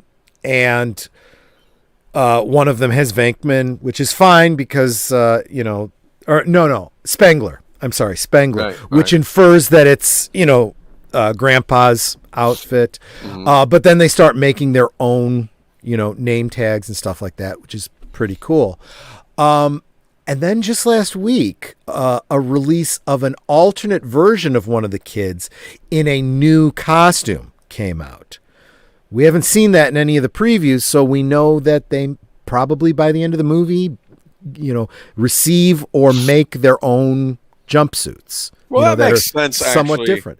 Yeah, but you could say it's a spoiler. You know something about the movie you wouldn't have known if it weren't for the toys. But probably the biggest spoiler, and at this point, all the fans are like, "Yeah, I know already," is that all the surviving Ghostbusters are going to be in the movie in costume, because they've already released not only action figures of the original characters from Ghostbusters 1 and 2 in their costumes, but they've head swapped Bill Murray, Dan Aykroyd, and help me out, Winston Zeddemore. Oh, darn it. I had his name in my head a minute ago. Hold on. Winston was Ernie Hudson. Ernie Hudson, right. Yeah, Thank you. okay. Older. So we know they wouldn't make toys of them if they didn't appear in the movie. So we know that all of them are going to show up in costume. Yeah. And technically a spoiler, the kind of thing that maybe Reitman may not have wanted people to know, but I'm not necessarily thinking that's the worst spoiler you could have. I think as long as we don't know the how, yeah, or in what capacity, I think we're still going to be surprised. Mm-hmm. And casting is going to leak out regardless. But he had an interesting quote in here, though. He says, "Before we ever started shooting, the way we debuted the idea to the world was like we shot this film teaser in secret with Ecto-1 in the bar," and adding, "I remember thinking, okay, we have the script. We're going to make this really fast. We're going to put it out in the world before anybody knows it, and the whole thing is going to just fly by." And no. Yeah. And then a little pandemic happened. I feel kind of bad. But I think he's making the best with what's happened. I wish I could go back and pat the director on the director on the shoulder, be like, "All right, calm down, be patient. This is going to take a minute." Okay, but yeah. No, it's absolutely right. So, again, I feel this is good news. This is an indicator of good stuff coming up for this movie. Every piece of news I get about Ghostbusters is something more positive that makes me want to see it all the more. And honestly, I have heard nothing negative. That there are people out there trying to poo-poo it, blackpill it. The fans of the fake Ghostbusters from 2016. Yeah.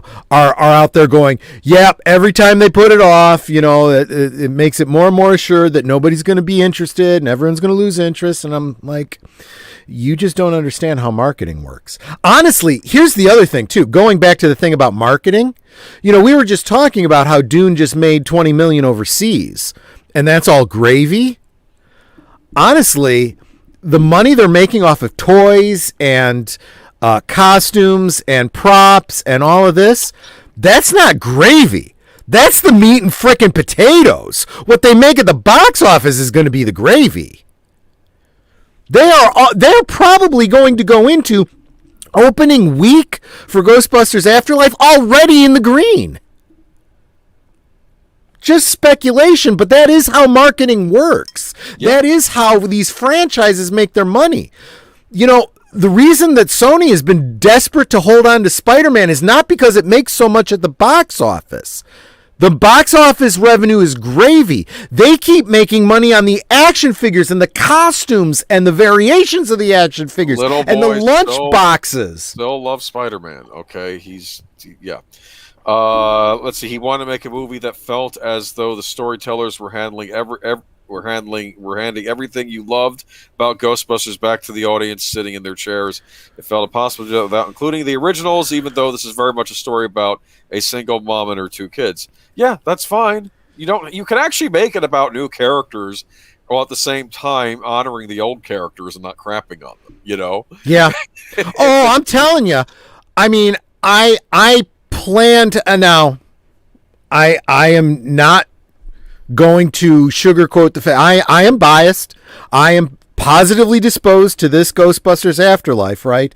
And I fully expect to give it a good review when it comes out. I don't know. Who knows? Maybe they'll do something horribly tragic and that won't be the case. But at this point, that's what I'm expecting to do. And I fully expect to do a video where I sample that little segment from Ghostbusters 2016 where she says to Bill Murray's character, he wasn't Ghostbuster material. Yeah, how did that age for you, bitch? You know?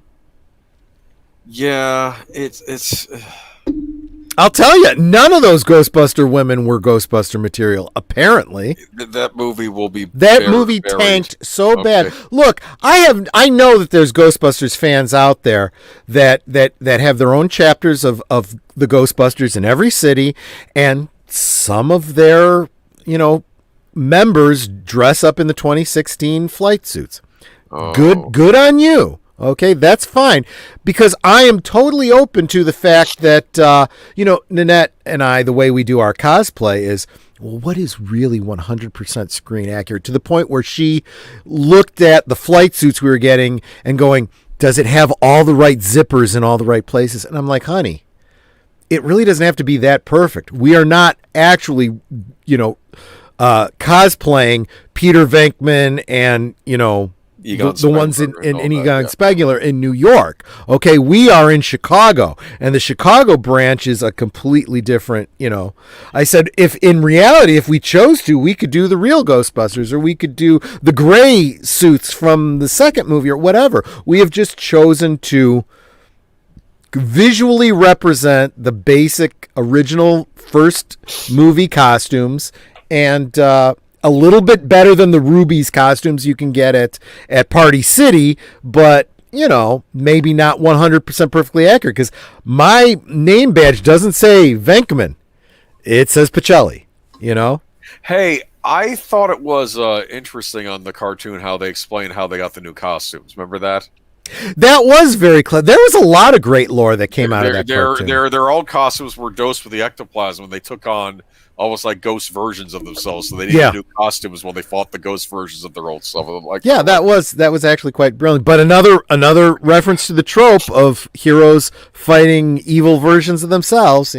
Just pointing that out. Oh, whatever. Mr. Matchstick, welcome to the chat. Anyway, Christopher Nolan chooses Universal Pictures for his film about J. Robert Oppenheimer and the A-bomb. Were you done with Ghostbusters? Oh, I'll never be done with Ghostbusters, but yeah, I'm ready to move on to the next article. Old. Okay, Christopher Nolan. Okay. You ass. Okay. Anyway, Christopher Nolan is leaving Warner Brothers. Remember we said this months ago back? Yep. I think it was almost not quite a year ago. Maybe it was around December, and he was like, he was not happy about that day and date stuff, and I think he's flown the coop. He is now over at Universal. To be fair, one of his movies, I think it was the remake of Insomnia that he did. Yeah. Was that a Warner's, or was that another studio? I actually don't remember. That might have been a Warner's. Never mind. Maybe it was Memento, his first movie that wasn't Warner's. Okay, but Universal Pictures have landed the right to finance and distribute the next film by Christopher Nolan will direct based on the script about J. Robert Oppenheimer and his role in the development of the atom bomb. The theoretical physicist who became the director of Los Alamos Laboratory, Oppenheimer, headed the research and development of the bomb that ended World War II. Under what was covertly called the Manhattan Project, Nolan will produce the film along with his wife and longtime producing partner Emma Thomas for their Syncope Inc. banner. Sounds kind of interesting. What do you think? That might be an interesting movie. I mean, look, Nolan isn't perfect, but he's good. When he's good, he's very good. Yeah. Sometimes I think he gets a little ahead of himself, a little full of himself. With Tenet, right? Okay, I think you had some issues with that movie, but I never saw it. I can't say. Oh, I don't know. I need to watch Tenet. So, to be honest with you, I just feel first I'm going to be very trepidatious about anything time travel. Okay, you know that. Secondly, it was the worst of all worlds for the release of that movie. So he was trying to dig himself out of a hole in the first place. Yeah, I mean, the marketing on that just shot him in the foot. So it could be the best thing since sliced bread, but it had a lot going against it. But yeah, let's just say that just putting Nolan's name on it is not a guarantee of it being a success, and we'll leave it at that. But look, as an armchair historian, yeah, I think this is a great story. It lends itself very well to being told on the big screen. If Nolan is as honest with the history as possible, he doesn't have to do anything more than translate actual history to the screen, and he'll have a good story. Don't F with it too much, and you'll be okay. This is a good story to tell. Looks like Cillian Murphy might be in the running for the lead in that, so that might be interesting. Don't know anything about that actor, but you've seen him before. He's been in stuff. Probably. He was in the Dark Knight trilogy. He played the Scarecrow. Oh, that's him. Okay, Yeah, great. yeah. No, that's great then. Yeah. Sure. Good casting then. Yeah, I'm okay with that. He's a good actor. I was angry because we never got that Tron 3, and I think he was playing. They introduced him in Tron Legacy as Dillinger's son. And I knew they introduced him because he was going to be playing the villain in the third movie, but which we never got made because Disney is Disney. Anyway, Not to pick on Disney. Okay, I will. Anyway, no. Feel free to pick on Disney. They deserve it. Well, good luck to Christopher Nolan. I think Warner Brothers messed up there, but I don't know. We'll see if he likes Universal. I mean, maybe he'll get Universal to take some risks on things. I often make a point that I think Universal does great with the parks. Lately, though, the movies, it's like an afterthought. I don't know what's going on over there, but I'm sure we'll be talking about that next month, how we're going to try and fix that, the Universal monsters, because stop relying on Blumhouse for everything. Anyway, cheapo. I mean, look, I know that some people in our stream hate Blumhouse. Blumhouse has done some good things. It's kind of hit and miss in my There was something opinion. he did that I did like. I don't remember which movie it was though, but or at least he produced. He also produced the Fantasy Island movie, which you want nothing to do with. Okay, which is a shame because the guy they had playing Mr. Rourke, I like him. Yeah, he was in those Batman movies. Yeah. And he's the guy. I know a guy who and he does the. And don't get me wrong, it's not just because he was so funny in those movies. He was, but I could totally see him playing a serious role too, just not that one. Yeah. Producer Frederick Malmberg provides an update on Solomon Kane and Conan the Barbarian TV series. This was big. I think the big thing on this was that Midnight's Edge talked a lot about this week. Did you catch any of that?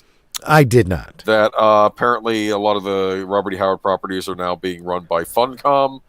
We don't think this is necessarily a bad thing, though, because they've treated the properties with respect before. I was just going to say, I don't know. You know more about this company than I do. I'm not an expert who owns it, but from the interview, I think these are good people. I think we can be hopeful regarding these things that they're being worked on. Let me read a bit from this article. Sure. Following the acquisition of the Cabinet Group, the company that controlled the rights to Conan the Barbarian, as well as Solomon Kane and others by Funcom, Cabinet Group CEO Frederick Malmberg provided an update on the Solomon Kane and Conan the Barbarian series he was previously developing for TV.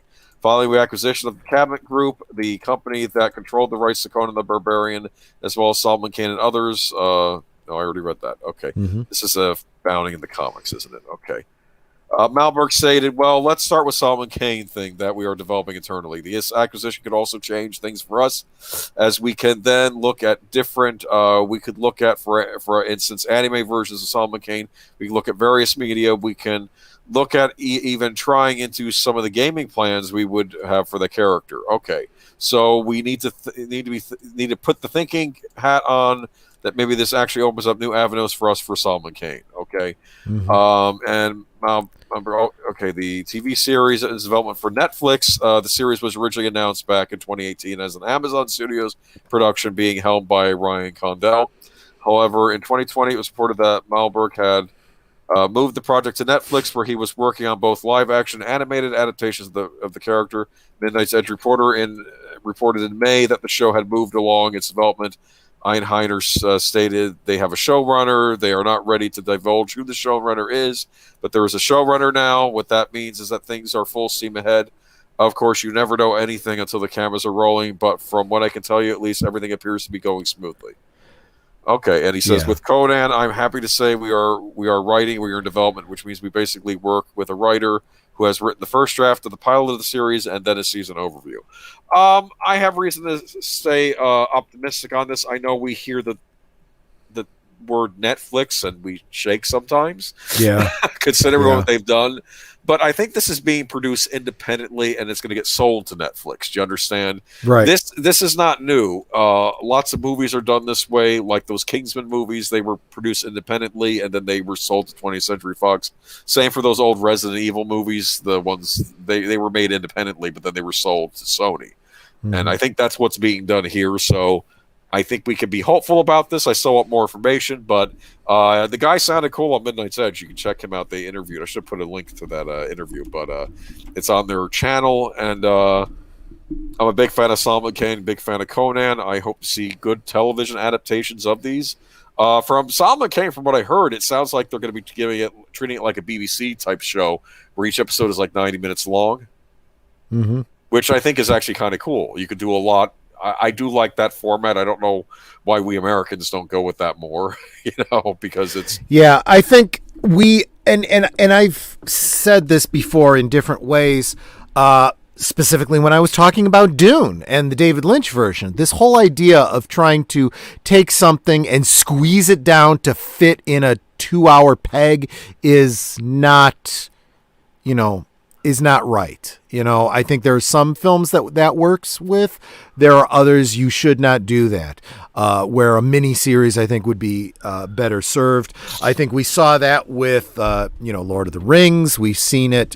I think Vinny Villeneuve is definitely showing us that with Dune. So I think some things work as a movie, some things do not. So I am not opposed to the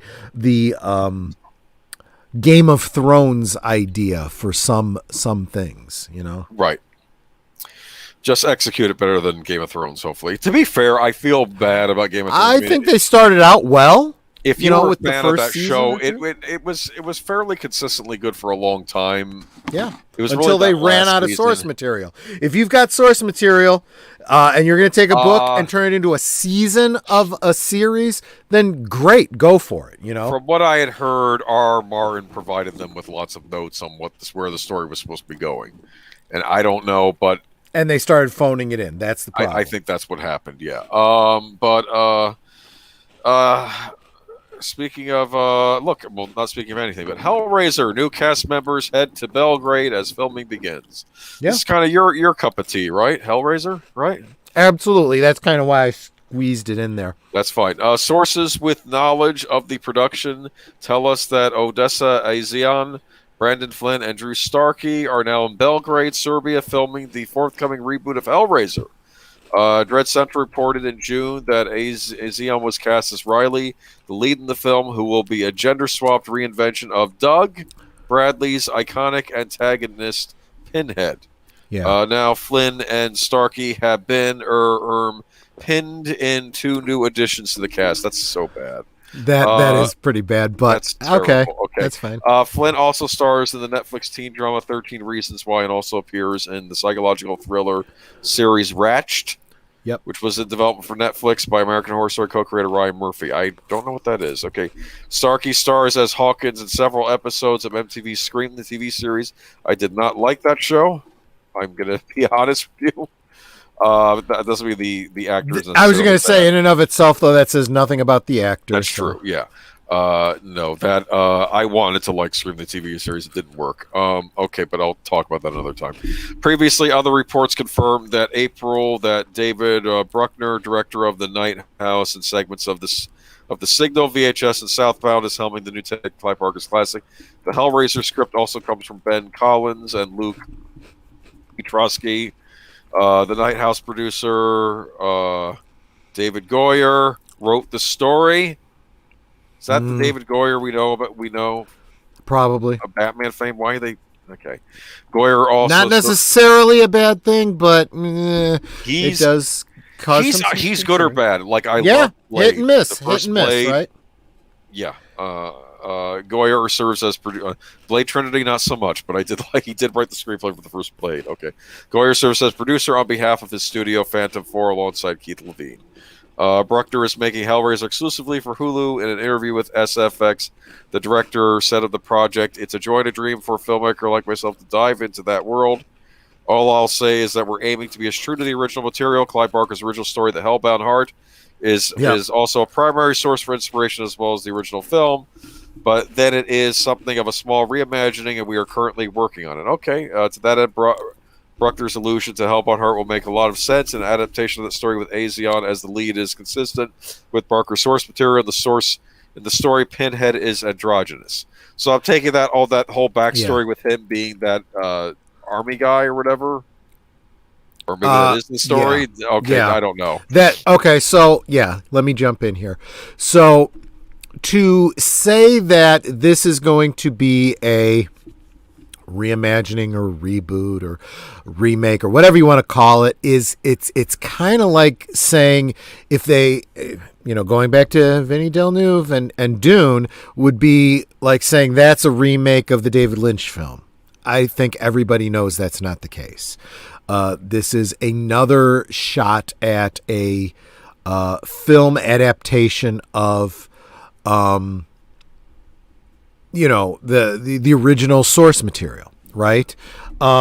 Because if you look at the original movies, as much as I enjoyed the original Hellraiser film with Doug Bradley, maybe not the best interpretation of the Hellbound Heart. I've even said that the first two movies were kind of in and of themselves adaptations of the same story or elements of the same story, but not perfectly. And Clive Barker has even said, maybe not the best interpretation of my original story. And my understanding is he's very involved in this one. So we'll see. I'm not necessarily saying this is going to be great because, Clive Barker is directly involved with it and it's going to be closer to his interpretation or whatever, because honestly, George Lucas, right?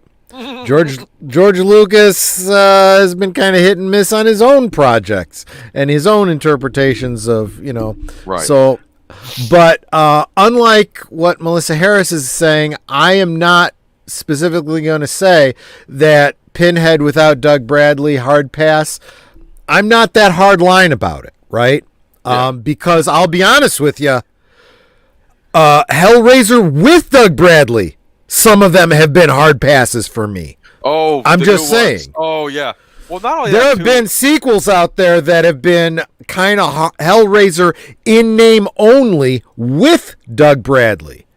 Well, how old is Doug Bradley at this point? I mean, I know they can do a lot of stuff with makeup, but honestly, at this point, between makeup and CG and whatnot, it's really his voice and characterization that's really important. Honestly, I would love to see Doug Bradley continue to play the role, but maybe CG it or whatever. But I don't know. It's time to let that one go. It really is time to maybe consider. Look.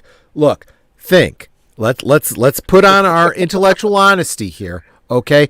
Is there anything about the Hell Priest that necessitates him being male?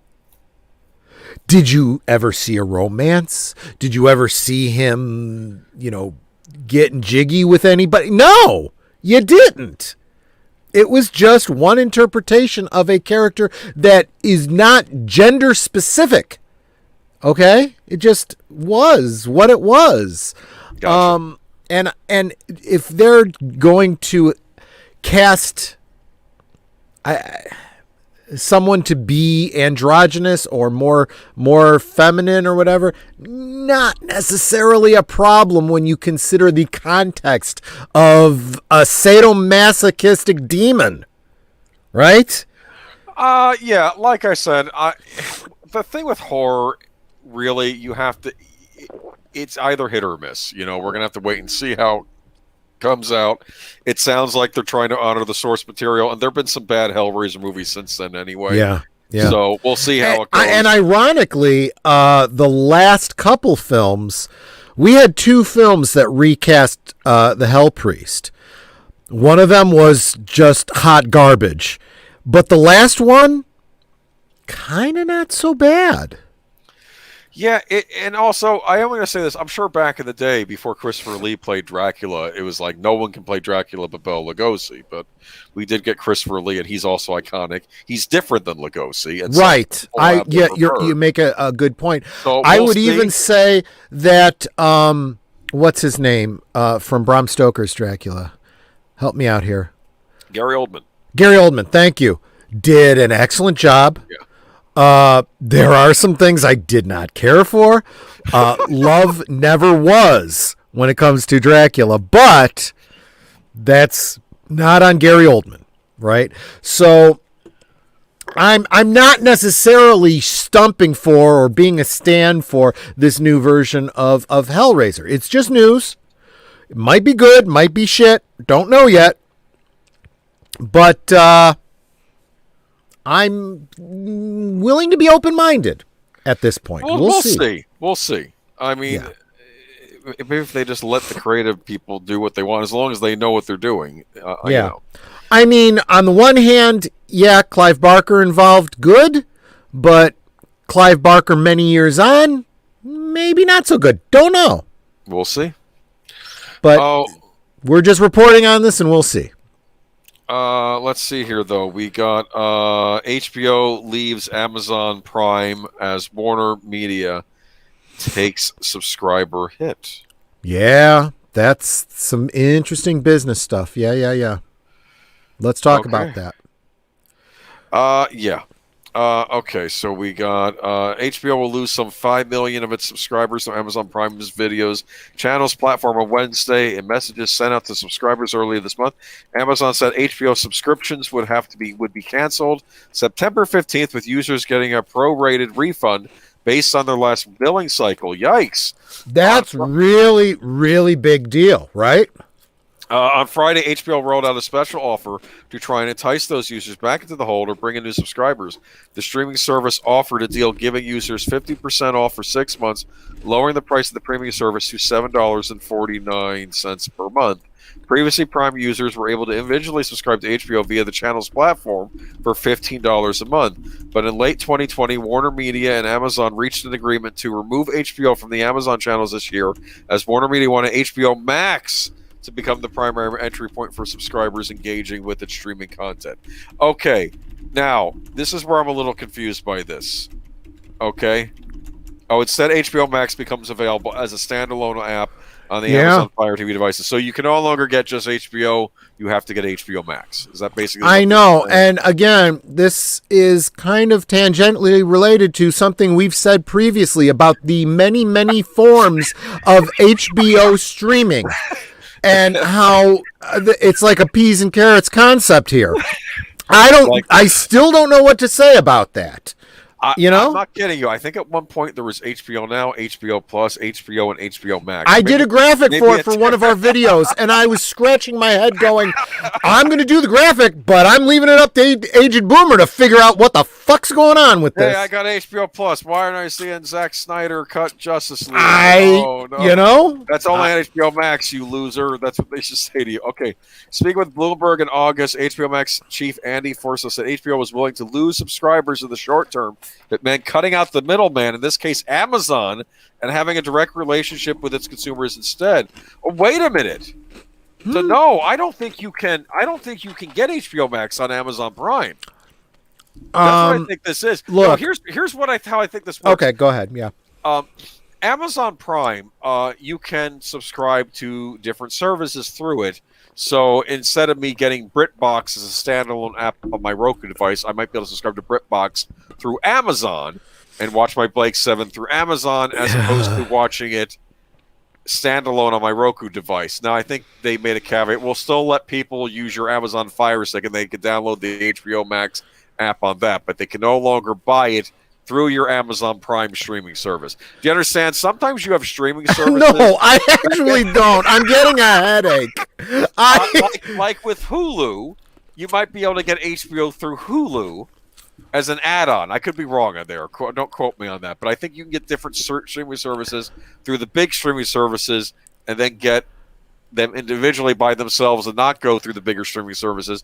And now HBO is saying, we want to be one of the big ones. You're not going to get it through Amazon Prime. You got to do it separately, and it's got to be HBO Max. I'm going to say this. War is hell.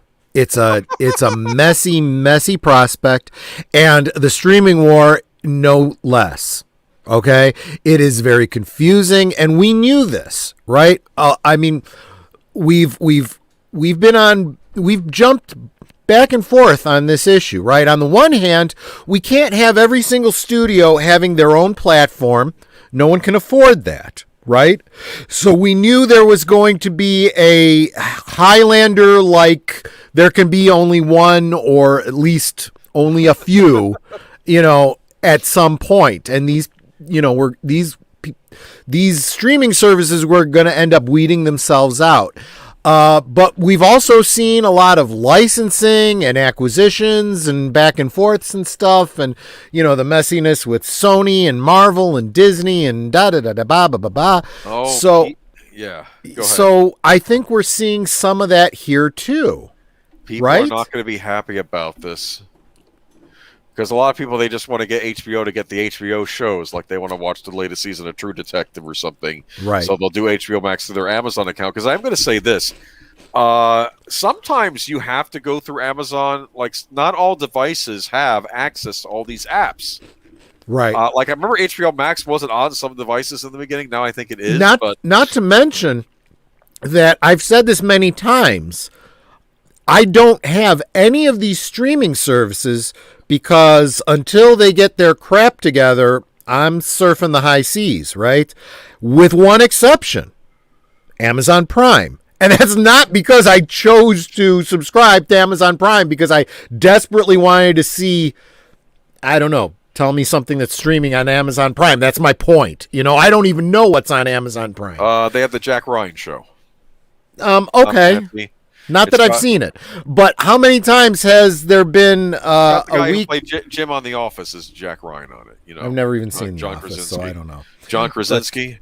I know John Krasinski. Okay, yeah. He was in. Yeah. You're right. I heard some things about. And he's Jack Ryan on the show. Yes. Okay. Yeah, and there was some SJW BS that came up about that, and I just kind of stayed. It wasn't terrible. I mean, a little. Yeah, but.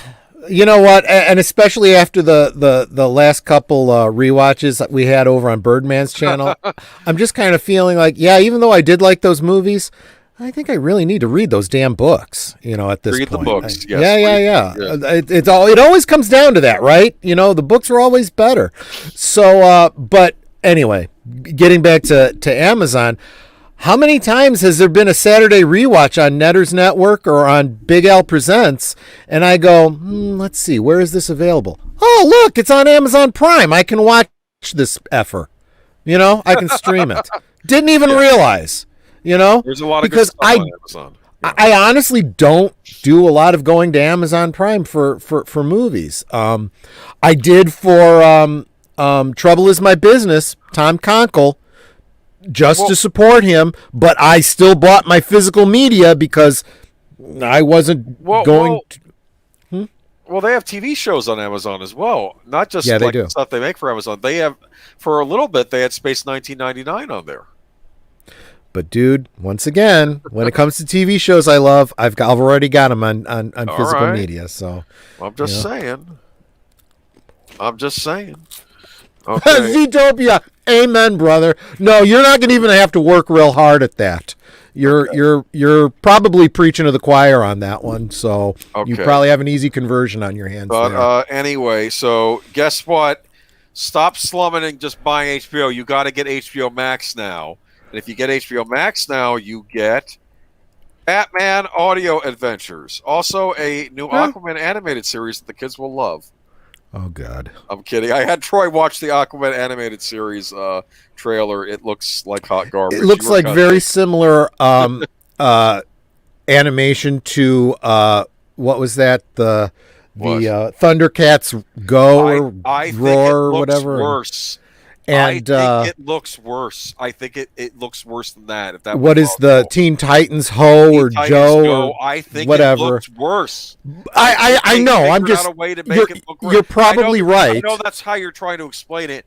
And yes, it was probably made in that same vein, but I think they managed to make it It is. You're right. The evolution of this kind of shit garbage. Okay. It is. It's a de-evolution to the point where you got Aquaman's face looking all contorted and twisted, and I'm like, literally half a second into it, first frames, I'm like, oh shit, here we go, and it was. I saw nothing in there that would ever make me interested in it. But then again, right now, I'm not real fired up about the Aquaman property anyway, because that nameless woman is still involved, and as long as she is, I will never see. I will not even download it to watch it off the high seas. It is not even worth the bandwidth to me. That's how much I will not support this thing. I will not even steal from them to support them. So here we go. We have some news. We have some Batman news, though. Yeah, let's get back to the Batman part. Batman podcast, The Audio Adventures, reveals Jeffrey Wright's Dark Knight, Rosario Dawson's Catwoman, and more. Gather round to hear 10 tales of life and death in Gotham City. EW can exclusively reveal a sneak peek at Batman The Audio Adventures, a new narrative-driven podcast narrated by funny man Chris Parnell, Rick and Morty, 30 Rock, and featuring the voice of Jeffrey Wright as the Cape Crusader. The trailer shown below highlights some of the voice cast. What's the situation, Commissioner? Wright's Batman asks Gotham PD Commissioner Gordon, voiced by Saturday Night Live's Kenan Thompson. Wright will play Commissioner Gordon in the live action The Batman, directed by Matt Reeves, superhero movie starring Robert Pattinson as the Dark Knight. Wait a minute, hold on. Are they having the guy playing Commissioner Gordon in the Batman movie playing Batman on the audio drama? Yeah, I saw that as soon as you sent me the article. That is so weird. Okay, that I thought he was playing Commissioner Gordon on the audio drama to kind of tie it into. He's playing Batman. Yeah. Okay. Well, I mean, it's a voice acting. Okay, but that's throwing me off now. Okay. But right now, Wright, who's also currently voicing the role of the Watcher on Marvel's animated What If series on Disney Plus, gets the titular role. Just a single girl and her cats living alone after all, Rosario Dawson can be heard as Catwoman. Don't freaking interrupt me when I'm riddling, warned John Leguizamo's the Riddler, a.k.a. Mr. Nigma. But John Leguizamo as Riddler. I can totally see that. The voice cast sounds good. I mean, that's what I'm saying. This could actually be something Batman related. That's good. I mean, we'll see.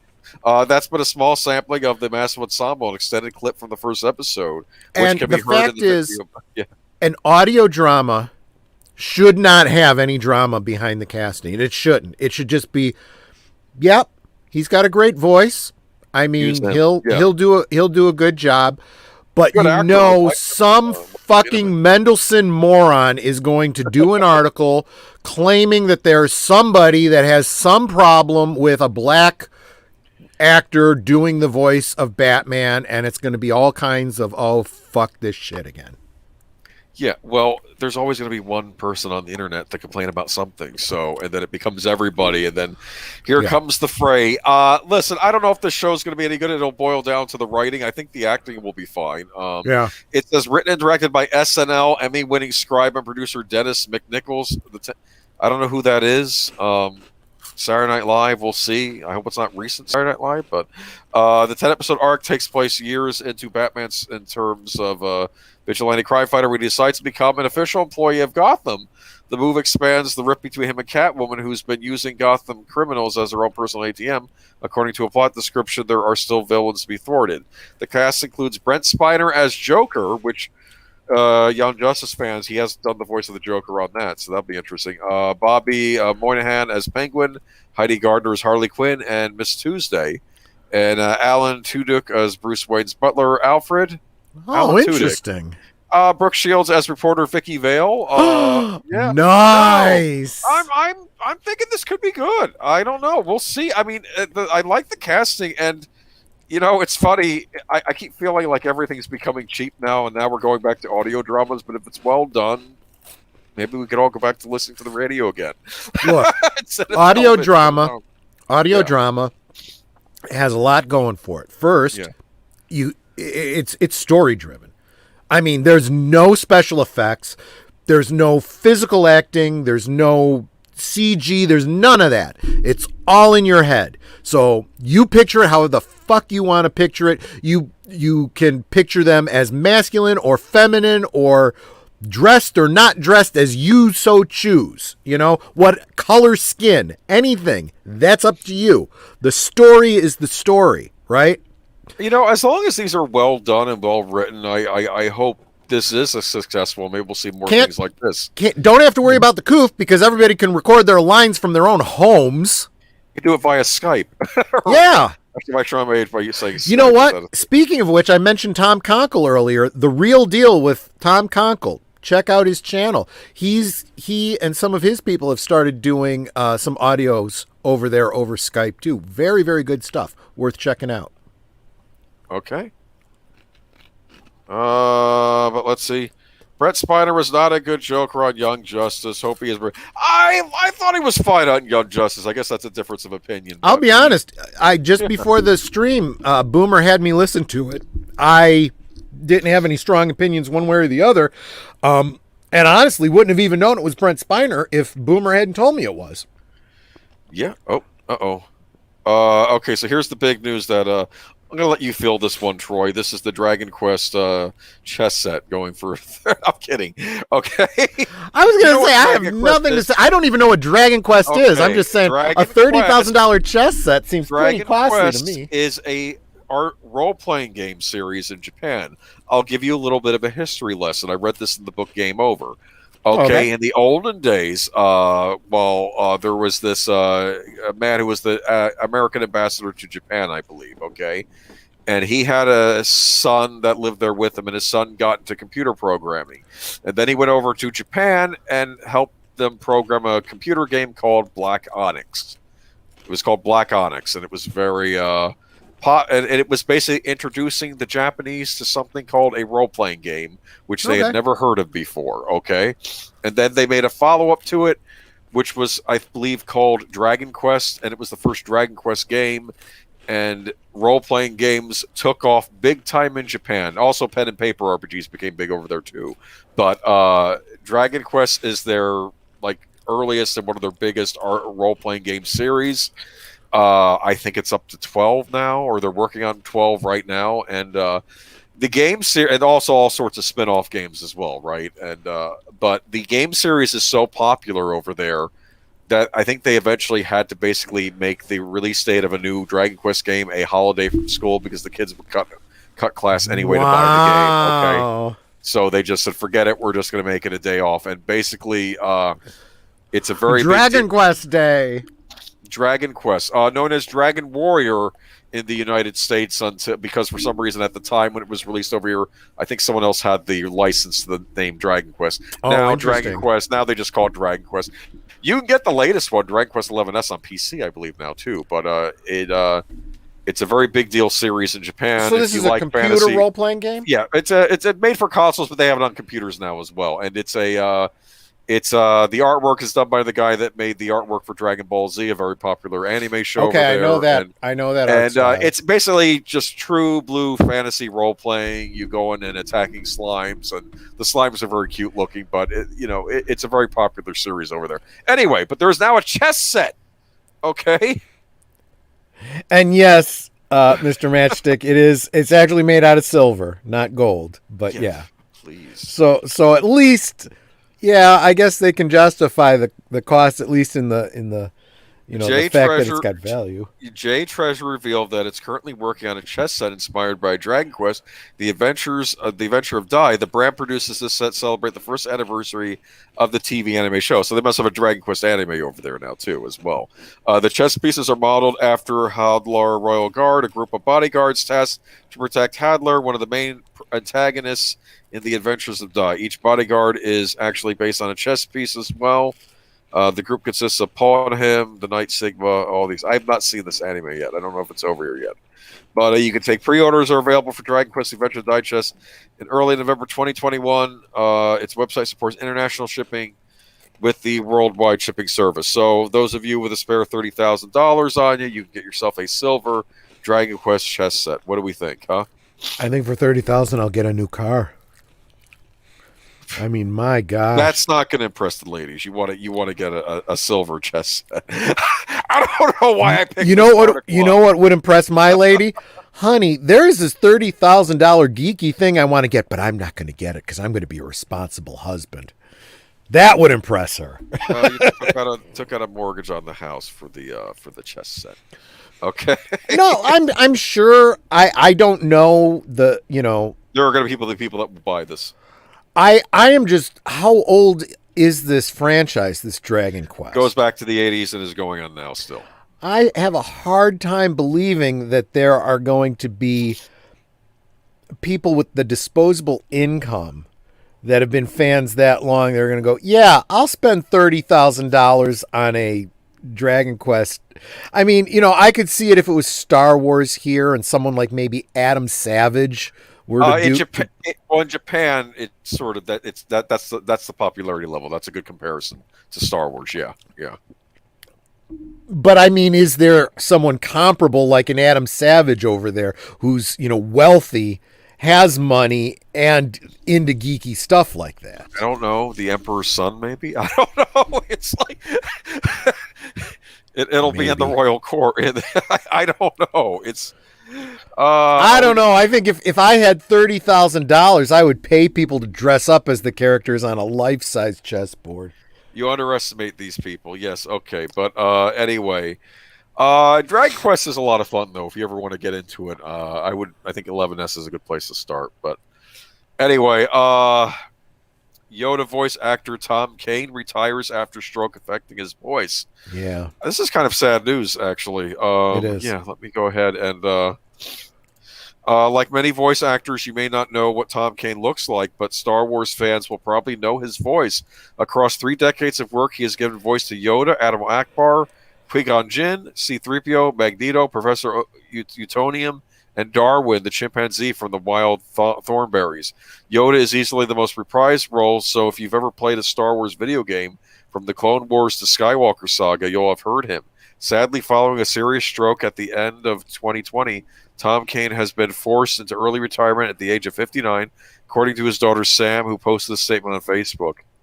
The damage to his speech center is just too severe. He cannot read well nor get out the words he wants, which is sort of required for voice acting. Yeah, I would say so. Yeah, he has what's called apraxia, which means he has difficulty moving smoothly from one sound syllable or word to another. Groping movements, like with his jaw, lips, and tongue, make the correct movements for speech sounds are impaired.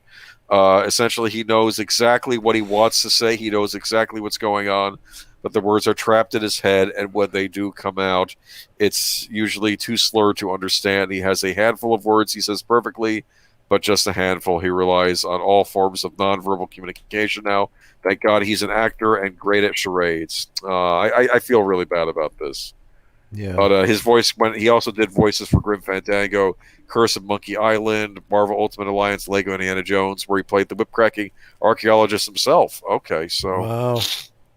He's done a lot of local game voiceovers, it seems. So, yeah, sorry for this actor. Maybe Disney will look to Frank Oz to reprise his role. Yeah, right. Actually, I would not be at all surprised. You never know. I honestly think that things are starting to turn around over at Disney, and they will start. Yeah. You're going to start seeing some people going back to Star Wars that you would not have expected. Oh, we had one other bit of news. It's not in our notes, but you did want to talk about Norm Macdonald a bit. Yeah. Oh, God. That's just, yeah. I don't want to go out on this note, but we do need to honor somebody who's probably one of the funniest people in the past couple decades. I mean... Yeah. I don't know if many of you may be too young to remember him, but he was a big guy on Saturday Night Live. Well, everybody in here has heard his voice. You've seen the Orville? You know the little jelly guy, Moffat? That was Norm Macdonald. Yeah.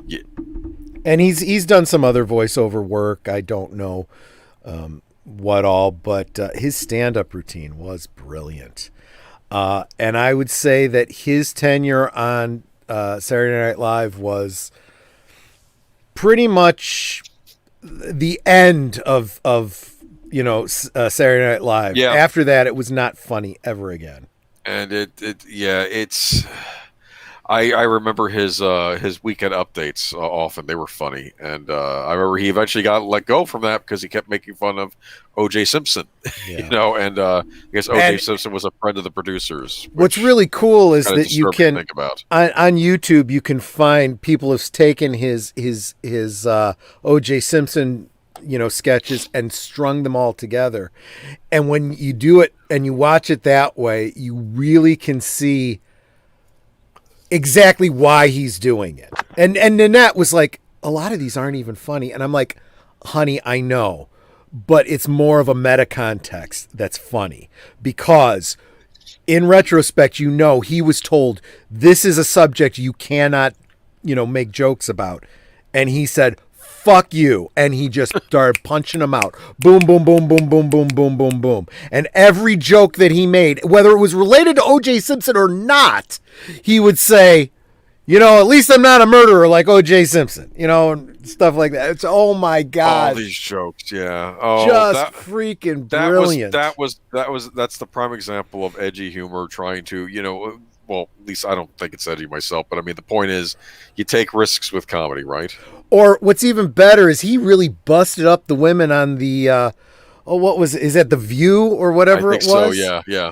Where he was talking about Clinton and saying, when what's his name was elected, I think Bush had just been elected. He's like, I don't know how I feel about Bush, but, it'll be nice to not have a murderer in the White House anymore. And everyone was just like, did he just say? And they were trying to, okay, let's not, you're supposed to be a funny guy. And goes, oh, I didn't know I was making, anything. I thought this was common knowledge. Yeah. Okay, so I won't talk about murder anymore. We'll call it manslaughter. And he just kept going and going. And it's just like, because it's like, don't try to stop him. He'll just keep going.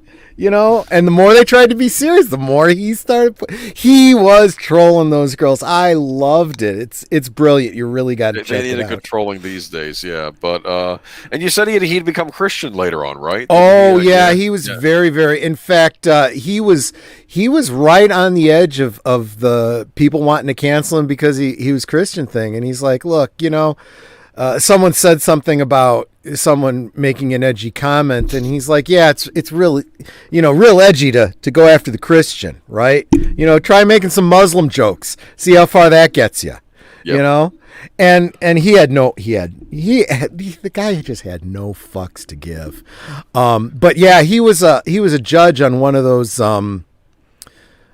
talent shows or whatever, and one of the comedians was making a joke about Christians, and the joke was, and I would encourage you to look it up because I'm not going to do it justice, but the guy, the basic tenor of the joke was how evangelical people will quote the scripture, and they'll say for God so loved the world, blah blah blah blah, and then he quotes the Bible passage. He goes, as an atheist, don't you just want to be able to quote your favorite book? Everybody's a little bit magic. Harry Potter, chapter such and such, page such and such.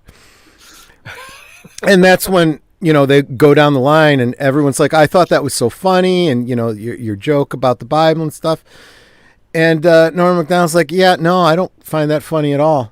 making fun of the Bible. I mean, that's an easy one. You know, everyone makes fun of Christians, but that maybe you should kind of know what you're talking about before you start saying that, because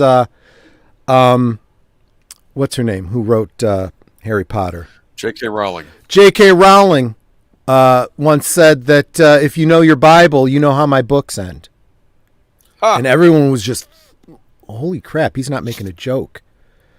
And everyone's like, wow. You know, yeah, no, he did not pull punches. You know, he was on Larry King, and Larry King asked him about his religion. And he said, look, it's not, it's a choice. It's not a belief, it's a choice. And he goes, I'm sorry, I just don't understand. He goes, well, no, of course you don't, because you have a great big God-sized hole in your heart. And he's like, I don't understand what you mean. He goes, yeah, that's the problem. You don't understand. I mean, he wasn't always funny. Sometimes he was very serious. Right.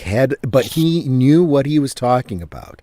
But I'll tell you, I think probably the most impacting joke I heard was one of the last jokes he made. He died from cancer. Yeah. While he was fighting with cancer, he had a stand-up routine where he talked about it. He didn't tell anyone it was about him, that it was first-person commentary. But he said, people talk about, did you hear about Joe? Yeah, he lost his battle with cancer. I don't like that. That makes it sound like, he was fighting this battle against battle cancer, and battle cancer won because he was just too much of a pussy. He gave up at the end. No. He said if at the very worst, it was a draw. Because when you die, the cancer dies too. And it's funny, and everyone laughed. And then you look back and you're like, holy crap, he died a few weeks later. That's what he was talking from about. Cancer. He was making a joke about what he was going through. Holy crap. That is bad fucking ass. Yeah. Well, we won't mourn his loss. I mean, he will be, but, hopefully he's in a better place right now, right? So he absolutely believed that's what was happening, so not a problem there. All right, but Norm Macdonald been missed, but you could check out plenty of his clips, and he did a lot of stuff even after SNL, so check that stuff out too. Yeah, and he will be missed. We're losing too many great comedians these days, I think, and we're not replacing them with the shit. We really aren't. No. All right, what do you got going on this week? Well, let's see. On Tuesday night, I'm going to be over on Mr. Matchstick's channel. Please, he's right there in the chat. Go check out his channel and subscribe. He's going to be doing a playthrough of Arkham Asylum, a little more Batman, And in future weeks, we'll be over on his channel doing he's reviving his Cultural Fortress. So that'll be coming up in October. Wednesday night, Birdman? Daniel Herron, we're doing a rewatch of Gattaca. I think we're hoping to get Chris P. as our guest that week, so that should be interesting. Good. And let's see, Friday, what are you doing Friday? I don't know. I don't know what the topic's going to be. I may not even decide until Thursday. A what? Do a Smallville rewatch. No. We just check out my last one. We were on with Sir Torrin Clegane, kind of summing up the DC project that we're working on. I'm going to take a little break from that. I'll be honest with you. We're probably going to be really focusing on the Universal stuff as we go into October. But we'll see what comes up during the week that I might want to rant about. Maybe you'll find something. Maybe something will happen during the week, like I don't know. That's the funny thing. Or maybe I'll just channel my inner Dean Martin, do a whole bunch of jokes about booze and sing a few songs for you. No. I'm not going to steal from Doomcock. He's the one that sings in his live streams. We could talk about Hollywood and Jessica Rabbit. I'm kidding. All right. Could talk about Rule 34 a little bit more too after I have a few more drinks. But so that's let's see, Tuesday, Thursday, Friday, then Saturday we're back over to Big Al Presents. He'll be doing a rewatch of Grease 2, which introduced the world to What's that blonde chick's name who's really hot? Michelle Pfeiffer. Michelle Pfeiffer. Yeah. I'm picturing her face, and I just drew a blank. Oh man, Michelle Pfeiffer. Talk about a leading lady. I tell you, check out the movie sometime if you get a chance. Into the Night with Michelle Pfeiffer and Jeff Goldblum of all people as kind of the leading man, but it's where I saw it. He gets caught up. She gets caught up in criminal stuff, and he gets caught up with her, even though he's just this guy that works a horrible day job and is insomnia and can't sleep, and he gets mixed up with her. It's a fascinating movie, and it's. Is there a chase scene where they're trying to get away from the bad guys, and he's like, "Must go faster, must go faster"? Possibly. Oh, I don't know. It seems to be a recurring theme with him. No, he's really good too. So, but Zootopia saying, "Talk about Rachel Nichols." I'll watch some more of her movies and be ready for it. Tell you, sure. and not beyond just her being in it, she's good at. But Continuum was a solid science fiction show that Sci-Fi put on, and it actually had a satisfying ending. A little bittersweet, but it worked for what we were dealing with. And sure. If you ever get a chance to check it out, I recommend it. All right, catch you all later. Take care, everyone. Bye-bye. Good night.